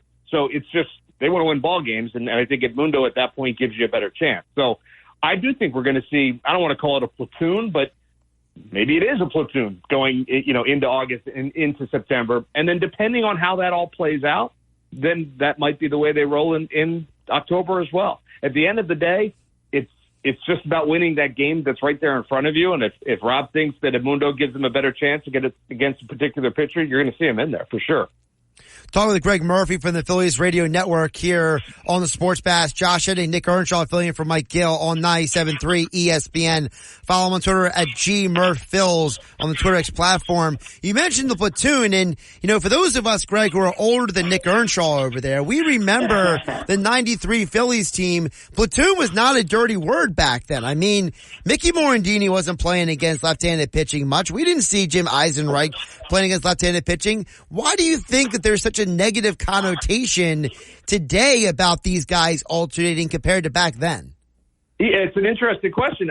I don't know. I mean, is there? I didn't really think about it as a negative thing because you're right. I mean, you think back to that 93 team, they had 4 or 5 full-time platoon situations going on there, and it got them two wins away from winning the World Series. And we celebrate that now. You think back to all those guys and the years that they had, and they were all doing their part when asked. And I think that's a positive thing. I think what we saw from Edmundo earlier this year, when he came in, forced to come in because of injury with Trey, he came in and he showed folks and said, hey, look, I'm a bench player on this particular team, but I could be a starter elsewhere. And I think he kind of showed everybody in the league that, when playing every day, Edmundo can swing the bat a little bit. So, yeah, I think matchup situations, Rob Thompson is going to utilize that. He's going to take advantage of that, and I think that's a good thing. I think fans should like that and understand that that's a positive thing for this team. Greg, I want to ask you about Kyle Schwarber, because he has been one of the bright spots for this team since the All-Star break. I mean, the guy has 20 RBI in the last 22 games since the All-Star break. And it's amazing that, he just gets into these modes where he turns into like this almost unstoppable force. And it's amazing because coming into this year, he came in, he lost, 12, 14 pounds. His batting average is way higher than it was this time last year. For you, what has been clear in your eyes about why Schwarber has been on this streak? Yeah, I think it's pretty simple. I think Kyle Schwarber decided at the end of last year, I can't do that anymore. I can't be a 200 strikeout kind of guy and hit 200, right? Despite the fact that, he might club 45 home runs or whatever it was, he made a conscious effort to say, I need to use the whole field. I need to take my base hits when I can. I need to walk when I'm being walked, and I have to be happy with that. And he committed to it. He worked on it in the offseason. He worked on it in spring training. He brought it into the regular season, and he has been able to execute it. To me, it's awesome to watch because you can see him really kind of, especially with 2 strikes now, he's cutting down the swing. He's looking middle of the field. He's looking towards left field to just get himself a base hit and pass the baton back to Trey Turner and Bryce Harper and those guys. And I think I'm right when I say that he has scored the most runs in that leadoff spot than anyone in baseball, or second most. He's been your prototypical leadoff hitter, plus he's got 20+ home runs as well. So it's been great to watch. It's been really fun. Greg, I want to talk about Christopher Sanchez a little bit. He struggled yesterday. Yeah. He's had a really good season. He got the new contract not too long ago. What's the outlook for him heading into the postseason? We've seen the Phillies kind of go with the 3 starters in Nola, Wheeler, as well as Ranger Suarez. But do you feel Christopher Sanchez, heading towards one of the biggest years that he's pitched the most, right? Like most innings. Yeah. What's his outlook heading into the postseason? Well, honestly, I think we're watching Christopher Sanchez. He pitched really well in L.A., and then he really struggled in that final game in Arizona, and he struggled in the game before he went to L.A. So it's been up and down over the last couple of starts for Christopher Sanchez. I think part of it is, yes, he's getting to that point in the season where he has never pitched this much before, so there is that little bit of dead arm period that most pitchers go through, especially young ones that are just starting to, be stretched out over the course of a full major league season. So I don't think it's out of the ordinary that what we're seeing. And then come September, pennant race, postseason, you get that extra jolt of adrenaline, and generally that's enough to get you through, right? But I think the other thing with Christopher at the moment is that when the season started, Sanchez was your number 5. He was your 4 or 5 starter, right? And you had Nola, Wheeler, and Ranger, and those guys were just rolling. And every time those 3 went out there, you felt like, okay, we're going to win a game. And then there was Christopher and Taijuan, and the pressure just wasn't there for those guys. And they were able to kind of just be themselves, go out there and just kind of throw the kind of game that they wanted to throw. And I think Christopher really flourished in that role, under the radar kind of thing. Now that there's been some injuries and every game feels like, this is the game we've got to win. We lost 2 in a row. We've got to win this one. I think that pressure, on all these guys is showing right now. They all feel like they have to be a little too perfect, and it's really hard to play the game that way. So I think that's what we're seeing from Christopher. Once these guys get healthy, they fall back into a routine, hopefully start winning again at a much higher clip than they're doing right now. I think we're going to see Sanchez kind of settle back into the kind of guy that we know he can be. Greg, you see different variations of this team over the years. You just mentioned about guys feeling that pressure, like, hey, we lost 2 in a row. We got to get this.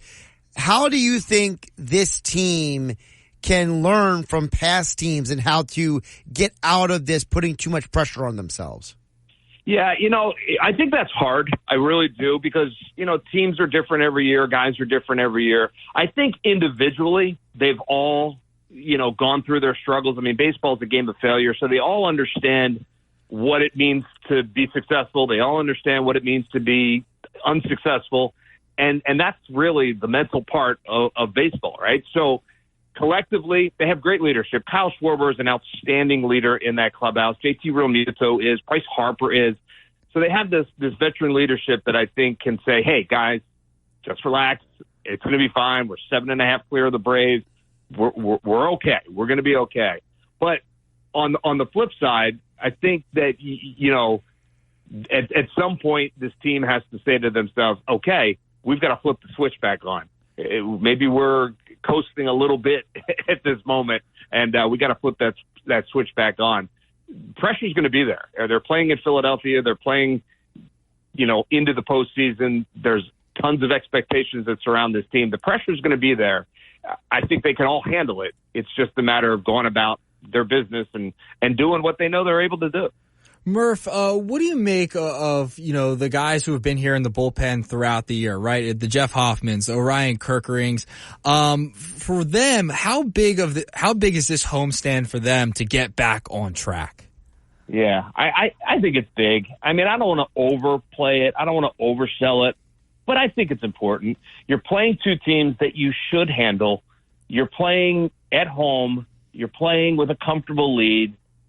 It feels like the time to kind of look around at one another and say, all right, guys, come on, let's go. And let's get back to doing what we're talking about all-stars out there, right? We're talking about Jeff Hoffman and Matt Strahm. Alvarado was pitching at an all-star level. These guys have been successful in the big leagues. They've been successful this year. They just have to get back to doing what they're doing. And I do think that this homestand could very well be the turning point. And maybe it should be. The schedule gets a little bit easier from here on out, and they just have gone through a very tough stretch. There's no doubt about it. They didn't play well, but it was a tough stretch of games. And now that maybe there's a little bit of light at the end of the tunnel and back in front of home fans, I think is always a good thing. So, yeah, I'll be keeping my eye on those guys in hopes that they start to lock it back in. Greg, before we let you go, I want to know, because today the Phillies have a day off. The last time Brandon Marsh had a day off, he went to Stern Harbor and came back and hit a bunch of home runs. Should we expect any of the Phillies to maybe take his lead and maybe go take a personal day off and then come back and hit the refresh button? Well, here's what I can tell you. A day off in the big leagues is the most wonderful thing. I mean, we're coming off of an 11-day, 3-city, 10-game trip on the West Coast. It does beat you up. It's tiring. It's exhausting. I'm an announcer. I'm a broadcaster, and you get back and you feel wiped. I can't imagine what these guys who are, working out every day, playing in the heat, playing the game, they're constantly on the move. So any day off, Kevin Stocker has a great saying. He says a day off, a big leaguer can make a 24-hour day off feel like 48 because you're just not used to having time off. So 24 hours not playing baseball, not thinking about it is a godsend, especially this time of the year.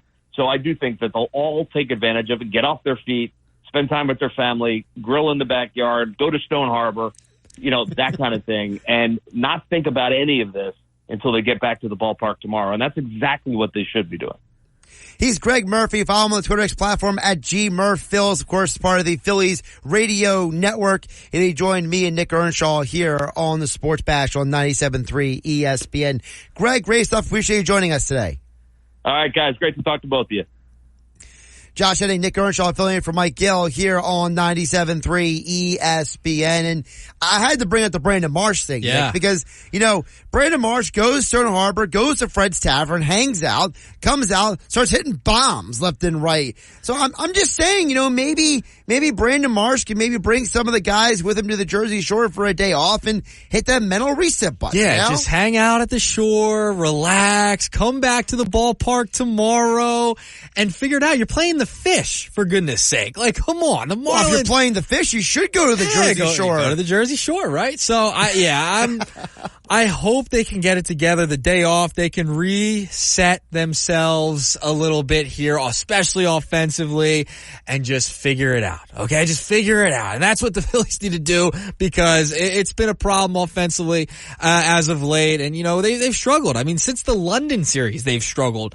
But yeah, great stuff from Murph. And I'm sure he's very excited that there's no more 9:40 games and these 10-10 starts. He talks about it. Yeah, he talked about it. Yeah, you you heard him say, like, even as a broadcaster, you get tired coming back from these trips. So I'm a fan and sitting here in South Jersey, and I'm tired of it. Well, like, I'm less concerned about you. I know. No one should be concerned about young, it, but I'm just saying. saying. You can handle it. Listen, I'm an early riser. I can't stay up late, okay? Like, I'm an old man in a young man's body, okay? You're ridiculous. I know I am. You know that, right? Yes, I know I'm very ridiculous. Right, I'm just letting you know. He's Nick Earnshaw. I'm Josh Eddick, hanging out with you guys here on 97.3 ESPN. The other part that he mentioned, I want to hit on really quick with you. You know, he talked about how, you know, Schwarber made the decision that himself, no one told him, right? He was like, I gotta be better. I gotta cut down strokes. I gotta lose the weight. I gotta, you know, and it's a good sign that the player's taking that initiative, and it's not the manager, the hitting coach, the GM telling him, you know, 'cause I always felt like, you know, one of the reasons why, for those who don't know the full story, just to kind of use another sport as an example, one of the reasons why a lot of players like LeBron James didn't want to play in Miami anymore is because they got tired of having to stick to Pat Riley's health regimen. For those who don't know, Pat Riley would demand the guys be at a certain body fat percentage, or they would get fined. Right. And he would have them come to the office almost every week to measure their body fat. You're a professional athlete. You're LeBron James. You're Chris Bosh. You're whoever, right? Do you really want the guy coming up there saying, take off your shirt so I can pinch your side with the capillars and find out your body fat percentage? No. There's a point in time where the athlete has to decide for themselves, this is what I want for myself, right? Right. And I think that is the key here. You know, players get tired of being told what to do. You know, at some point you're like, I'm a grown man. I'm an adult. I don't want someone telling me what to do. And you heard Murph say, look, it was Schwarber's decision to do this. And I think that's part of the reason why he has had success is because it was his decision and it wasn't somebody telling him what to do. You know, I thought it was interesting as well that Murph brought up the point of the plane ride back. Like, it was quiet. Like, this team knows they're in a little bit of trouble here. Like, they've struggled. They know they've struggled. And, you know, they're not going to sit there and take this, like, losing to the Diamondbacks 12-5. They were blown out twice this weekend. Yep. Like, it wasn't close. And they know they're better than that. Like, this team is aware, like, of how good they are. They have the best record in baseball. They're one win away from 70 wins, okay? Like, they're gonna come back. They're at home, and this is the perfect time to do it. You're playing the Marlins. You're playing the Nationals. Both teams have, you know, struggled since the All-Star break for the most part, okay? I just don't think this is going to last much longer. It can't. This team is too talented. Their players are too good. I just don't see the offense struggling this much longer, especially when you're playing two bad teams in a row. This is an opportunity to be at home and figure things out and get yourselves back again. To feel it. You almost felt a little bit during that West Coast road trip. You won 3 games in a row. We forget that, okay? Because of the last 2 games, it's been a struggle. But they'll come back home. They'll figure it out. They're too good. Like, this has been elongated for enough time now. It's time to figure it out, Josh. He's Nick Earnshaw. I'm Josh Eddick, filling for Mike Gill here on 97.3 ESPN. We'll check back on the text board. Coming up next, 609-403-0973. Your DMs into the 97.3 ESPN mobile app powered by First Bank. See, I know it's a lot of Phillies talk today. We have squeezed in the Eagles conversation throughout the show. And don't forget, coming up tonight, no game night because it is the South Jersey Lifeguard Championships. Billy Schweim and the crew will be down there at the beach. I know Danny Ryan is setting them up right now, trying to herd all the guys together, trying to gather all of the, you know, the crazed animals into the remote studio out there in Brigantine for the event tonight. So keep it tuned here to 97.3 ESPN. The South Jersey Lifeguard Championships was supposed to be Friday night.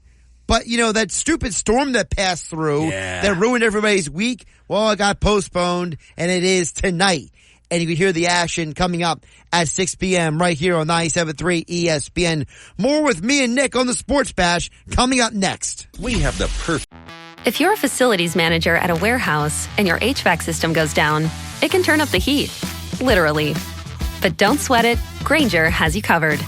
Grainger offers over 1 million industrial-grade products for all your operations, including warehouse HVAC maintenance. And even better, they offer access to experts and fast delivery, so you and your warehouse can both keep your cool. Call 1-800-GRAINGER, click Grainger.com, or just stop by. Grainger, for the ones who get it done. For sitting in traffic. You come with me. The Sports Bash with Mike Gill on 97.3 ESPN and the 97.3 ESPN free mobile app.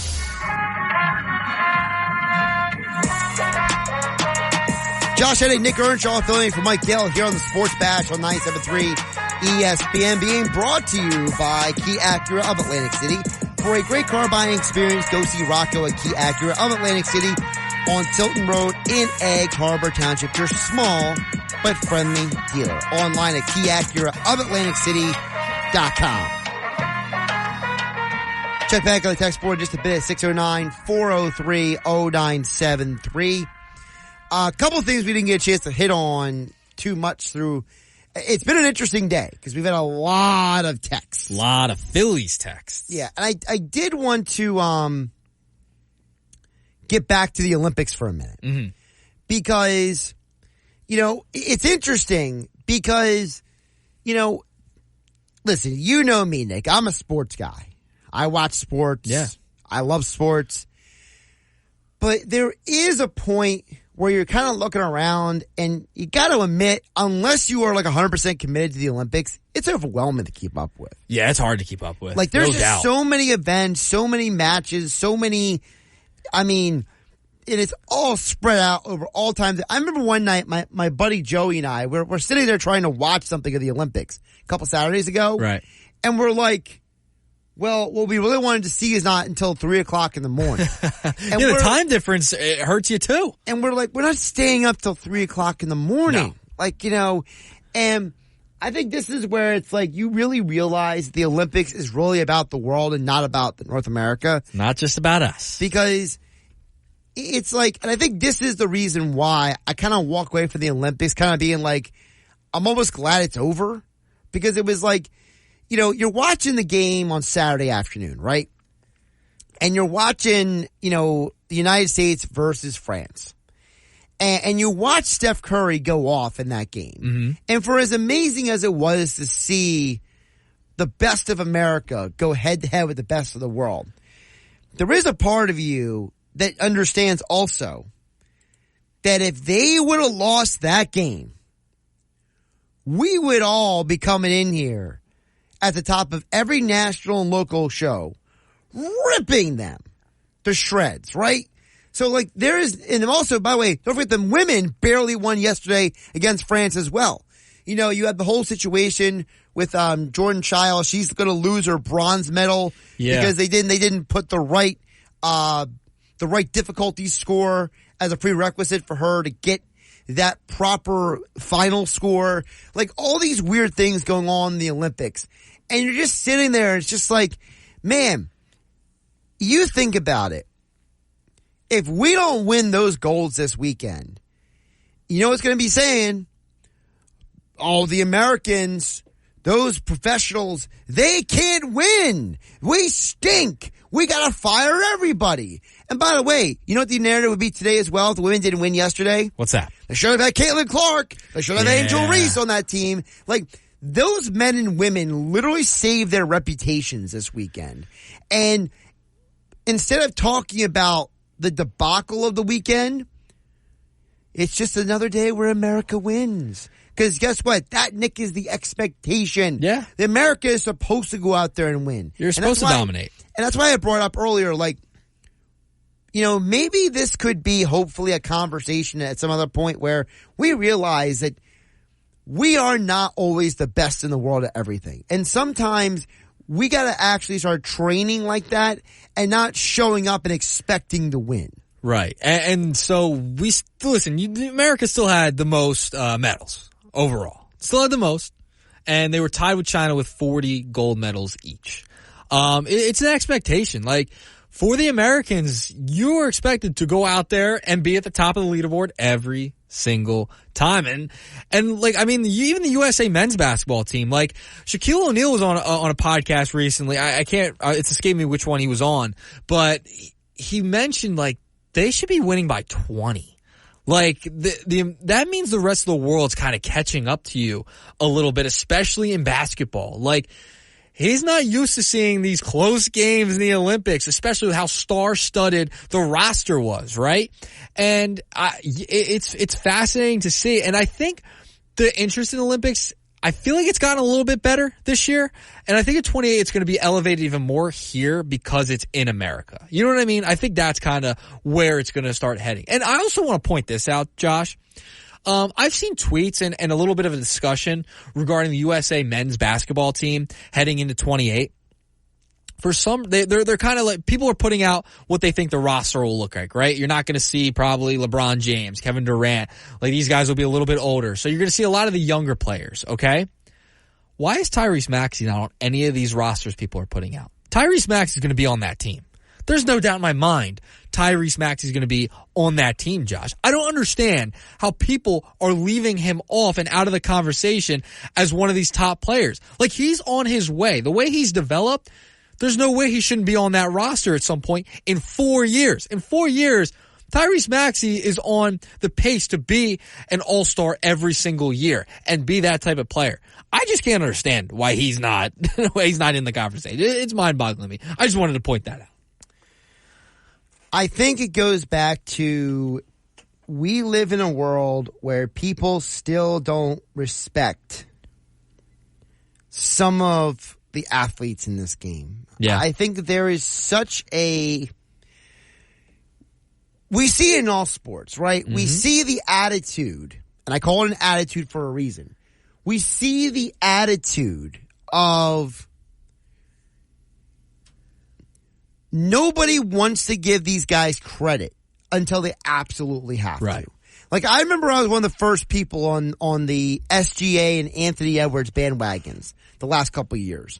And it was only until those guys made deep playoff runs, people were like, oh yeah, they're pretty good. You know, Jalen Brunson was treated like he was a nobody until he had that great postseason run this year. Now all of a sudden it's like, oh yeah, Jalen Brunson. You know, I think Maxey is falling into the same boat. People are not going to respect him until he takes that deep postseason run, until he has multiple years when he's an all-star. Because in today's sport, we give so much deference to guys of yesterday that we forget about the guys who are playing tomorrow. Well, I mean, you could even say the same about Embiid, right? Like, Embiid, I feel like he's turning into the villain. One, because of the whole Paris thing and France, and he could have played for them. But also, it's the reason he hasn't gotten out of the second round, right? Like, people just are not respecting him as much as Jokic because he hasn't gotten past the second round. He has not won a title. He hasn't been that guy in the playoffs. But on right? the flip side, no one mentions the fact that Jokic never got to the NBA Finals until he had all the talent around him either. Right. And there's a two-way street with this. And the problem is, Jokic had a team around him that played together for a long time. The turnover in Philadelphia has been crazy for Joel Embiid. So there's a lot of and the injuries too, obviously. But he's kind of turned into this villain in the NBA, which I just really don't get. I mean, he is fantastic. The coverage, I feel like, was pretty negative towards Embiid as well during the whole Olympics for the most part.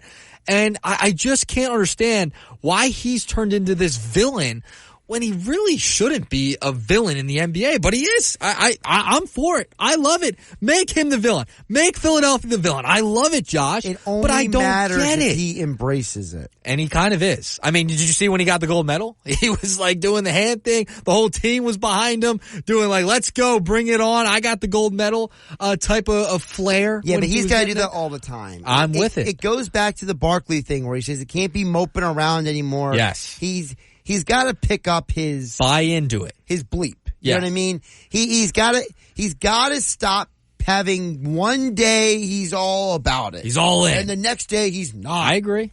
You know, there is a legitimate issue when it comes to Joel and the frustrations the fans have, where they want more from him. They expect more from him. And I think it's frustrating. It is. It is definitely frustrating because it felt like in the beginning of the Olympics he wasn't playing well and he seemed out of shape. And, you know, it's like, what are you going to expect when the start of the season rolls around, right? Like, I think it was a positive thing that he was a part of the Olympics, right? Like, he's around all these great players. He was in big spots and big moments, seeing the greatness of a Steph Curry, right?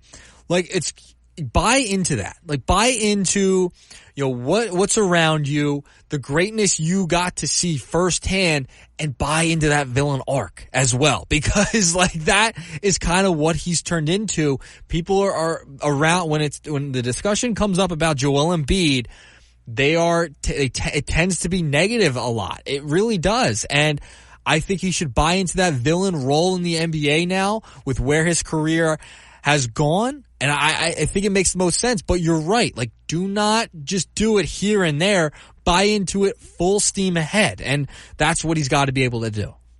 Couple texts coming in at 609-403-0973. George from Summers Point chimes in. Says, hey guys, hearing your thoughts on the MLB players possibly playing next Olympics. Are you in favor of having all professional players out of the Olympics, leaving up the college players, or having true amateurism again? I'd like to hear your thoughts. That's from George Summers Point. George, I'm against amateurism. To me, amateurism is one of the greatest frauds and lies of modern history. The Olympics, when we were sending our college players over, the Soviet Union was paying their athletes. China pays their athletes for decades. Amateurism died a long time ago. It's only because of people in high places who like to talk down to everybody is the reason why we still have amateurism. There's no amateurism in college sports. It's all a joke. People are making money left and right. To me, make it all professionals. Get rid of the amateur model. It's not fair that you go to other countries and they're paying these athletes to train every single day in and day out, week in, week out. But then an American athlete, because of quote-unquote amateurism, they have to beg for basically a meal sometimes. Like, there's all kinds of stories. Like, so it was the 96 Olympic team, right? There are stories where the men's basketball team was helping make sure the women's basketball team had things they needed, right? Or the stories back when they were down in Rio where they were having, because I remember, Nick, the men's team had their own like yacht basically. Right. Well, they were having the Americans from the village come to the yacht to eat because they didn't have enough food in the Olympic Village for them. Because, amateurism. So, to me, amateurism's a fraud. It's a sham. It's a lie. It's one of the greatest manipulations of athletes in world history, because these are people like the NCAA organization that make stupid amounts of money, and these athletes never get that money. But yet we're expecting them to just keep making everybody else money? No, I'm not cool with that at all. Yeah, I'm with it. You have all the professionals in it. That's what I was trying to say earlier when we brought it up during Nuggets and having Major League Baseball possibly, let the players play in the 28 games. Like, I am for having all the professionals. It's a better product, by the way. It's also a better product in my estimation because you're getting the best of the best. What are the Olympics supposed to be? The best of the best in the world. That's who I want to see, and that's what everyone else wants to see. So send the players there. I think it's a great idea. And especially nowadays, this is a little bit of a different point than you, Josh, but nowadays with the All-Star games not meaning anything anymore because nobody cares and there's nothing behind them, especially in baseball now. It's like, it doesn't mean anything for the World Series, and the uniforms stink anyway. Send them to the Olympics. That's much better. I would rather see that than the All-Star game in general because you're seeing the entire world. If you're able to do that every 4 years, the World Baseball Classic last year was phenomenal. You're going to get that same type of energy here for the Olympic Games, especially in baseball. So I'm with you in a different sense in having it be all professional players. I think it'll be a better product and it'll be more entertaining as a consumer and as a fan. That's what I'm looking for. And I think that's what most people are looking for. And Josh, you're spot on about the amateurism. It's ridiculous. Anyway, you even talk about minor league baseball. There was a big fight about that in the living conditions over the past couple of years, right? So with the CBA, and they were trying to work out a deal with Major League Baseball and stuff. Really quick, you may not remember the story because you're of your age, Nick, but there's the story of how Jordan, when he was playing for the Birmingham Barons, he bought a bus because he saw the team bust and he was like, this is unacceptable. Yeah, but you have to realize minor league baseball, these guys, most of them, majority, are not making a lot of money. Like, they're barely making enough to live off of. Yeah, and then they're traveling everywhere. I mean, Jordan was telling the story about, and that Jordan was telling, but they were telling about Jordan. About how, like, cause Terry Francona was the manager of that team. He was. And he talked about how, like, Jordan, he bought them the bus. He would take the guys out for dinners. Like, he was taking care of the guys because the organization wouldn't take care of the guys. And really, there were some guys that were only sad to see Jordan go because they knew that as soon as he left, they wouldn't have They wouldn't be eating as well. They wouldn't be eating as well. They wouldn't have those 5-star dinners anymore. No 5-star steak dinners for the Double-A team there. So, yeah, man. When it comes to the Olympics, getting back to that, like, I have it all be professionals. Like, send the hockey players back. Like, send the NHL players back for the winter game. Oh my goodness, it was so much better with the NHL players. It was awesome. Like, send the NHL players back. Having Bryce Harper, Shohei Ohtani, all of these guys in the Olympics, yes, I'm all for that. Do it. And by the way, say that with the flag football. I don't want to see some random Canadian Football League player as the representative for America at quarterback. No, I want to see like Tyreek Hill playing wide receiver. Tyreek Hill.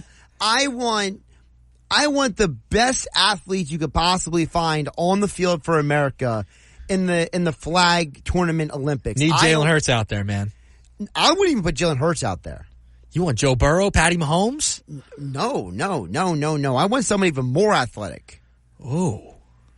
I don't know who you're trying to think of right now. I'm talking about Kyler Murray. Oh, you want yeah. I want Mr. You can't touch this. Okay. Scrambling around out there. When they go through those Mississippi, one Mississippi, two Mississippi, whatever it is, and they start rushing, I don't want Joe Burrow ain't fast enough. I want Lamar Jackson out there, Josh. Lamar Jackson. My quarterbacks be Lamar Jackson and Kyler Murray. And there may even be quarterbacks like coming through in the next couple of years that you might want to see out there. They got some speed behind them, right? Yeah, I mean, and like I said, I want Tyreek Hill out there. I want Devonta Smith out there. You know, I don't want like the third team out there. No, I want stars. Stars, Josh. Send the stars to the Olympic Games. That's what they're meant for. He is Nick Earnshaw. I am. I'm Josh Hennig, filling in for Mike Gill here on the Sports Bash on 97.3 ESPN and the 97.3 ESPN mobile app powered by First Bank of Seattle City. We'll wrap up the 5 o'clock hour coming up next. If you're a facilities manager at a warehouse and your HVAC system goes down, it can turn up the heat, literally. But don't sweat it. Grainger has you covered. Grainger offers over 1 million industrial-grade products for all your operations, including warehouse HVAC maintenance. And even better, they offer access to experts and fast delivery, so you and your warehouse can both keep your cool. Call 1-800-GRAINGER, click Grainger.com, or just stop by. Grainger, for the ones who get it done. The Sports Bash with Mike Gill on 97.3 ESPN and the free mobile app. Wrapping up the 5 o'clock hour on the Sports Bash. Hello, Nick Earnshaw. I'm Josh Hennig, filling in for Mike Gill on 97.3 ESPN. Don't forget, coming up in a few minutes from now, Billy Schweim and the locker room crew down in Brigantine for the South Jersey Lifeguard Championships. Before we get out of here, let's wrap up the text board, Nick Earnshaw, 609-403-0973. Your DMs into the 97.3 ESPN mobile app powered by First Bank of Seattle. Jeff from Ocean City trying to get the final word in Edgewise. He says, great show, guys, but get Nick back in the gym. Oh, well, I have been going to the gym. I'm skipping this week with Clem and M and Josh because I'm going to a concert, okay? I think it's a pretty good reason because you had this plan months ago. Yes, I had this plan months ago. I will go to the gym tomorrow or Thursday. I will make up for it. So are you going tonight? Yes, I will work out tonight. Yes, you'll go tonight and Tuesday. Probably skip Tuesday. Wednesday. And then Friday. Yeah, I'll go back on Friday. Well, at least you're getting 3 days. Yeah, like me getting back in the gym is like you getting on the dating apps. Like that's literally what we're doing here. Like we're getting back into these things, and I'm getting back in the gym. You're on the dating apps, Josh. Listen, first of all, it was one app. Okay, not the apps, one app. Okay, I can't do any of the apps. They're brutal. Well, they listen, are brutal. I gave the apps a chance before the COVID stuff happened. And then I realized that it was not for me. So I went cold turkey off of all the apps for years. And then I was out about a month ago. Yep. By myself. Because I'm the kind of guy who will go out. I'll go to a movie by myself. I go out to the bar by myself. I'll go out to a brewery, a winery, distillery. That's like me. I'll go on the boardwalk by myself. I don't care. I will go to the nosebleeds by myself. And the Phillies lose every time. Yes, and I told you I haven't gone to a game this month. That's not what I'm going to do. And so my theory is that, look, I am going to try the thing out because, for one reason, everywhere I went, the last 2 times I went out, couples everywhere. And you know how annoying it is when you try to be friendly with the person next to you? Yeah. And like, it's a girl next to you instead of the guy, and you're like, I gotta be careful, because then, you know how many times I've had guys be like, why are you talking to my girl? Because she's sitting next to me and she asked me a question, you doofus.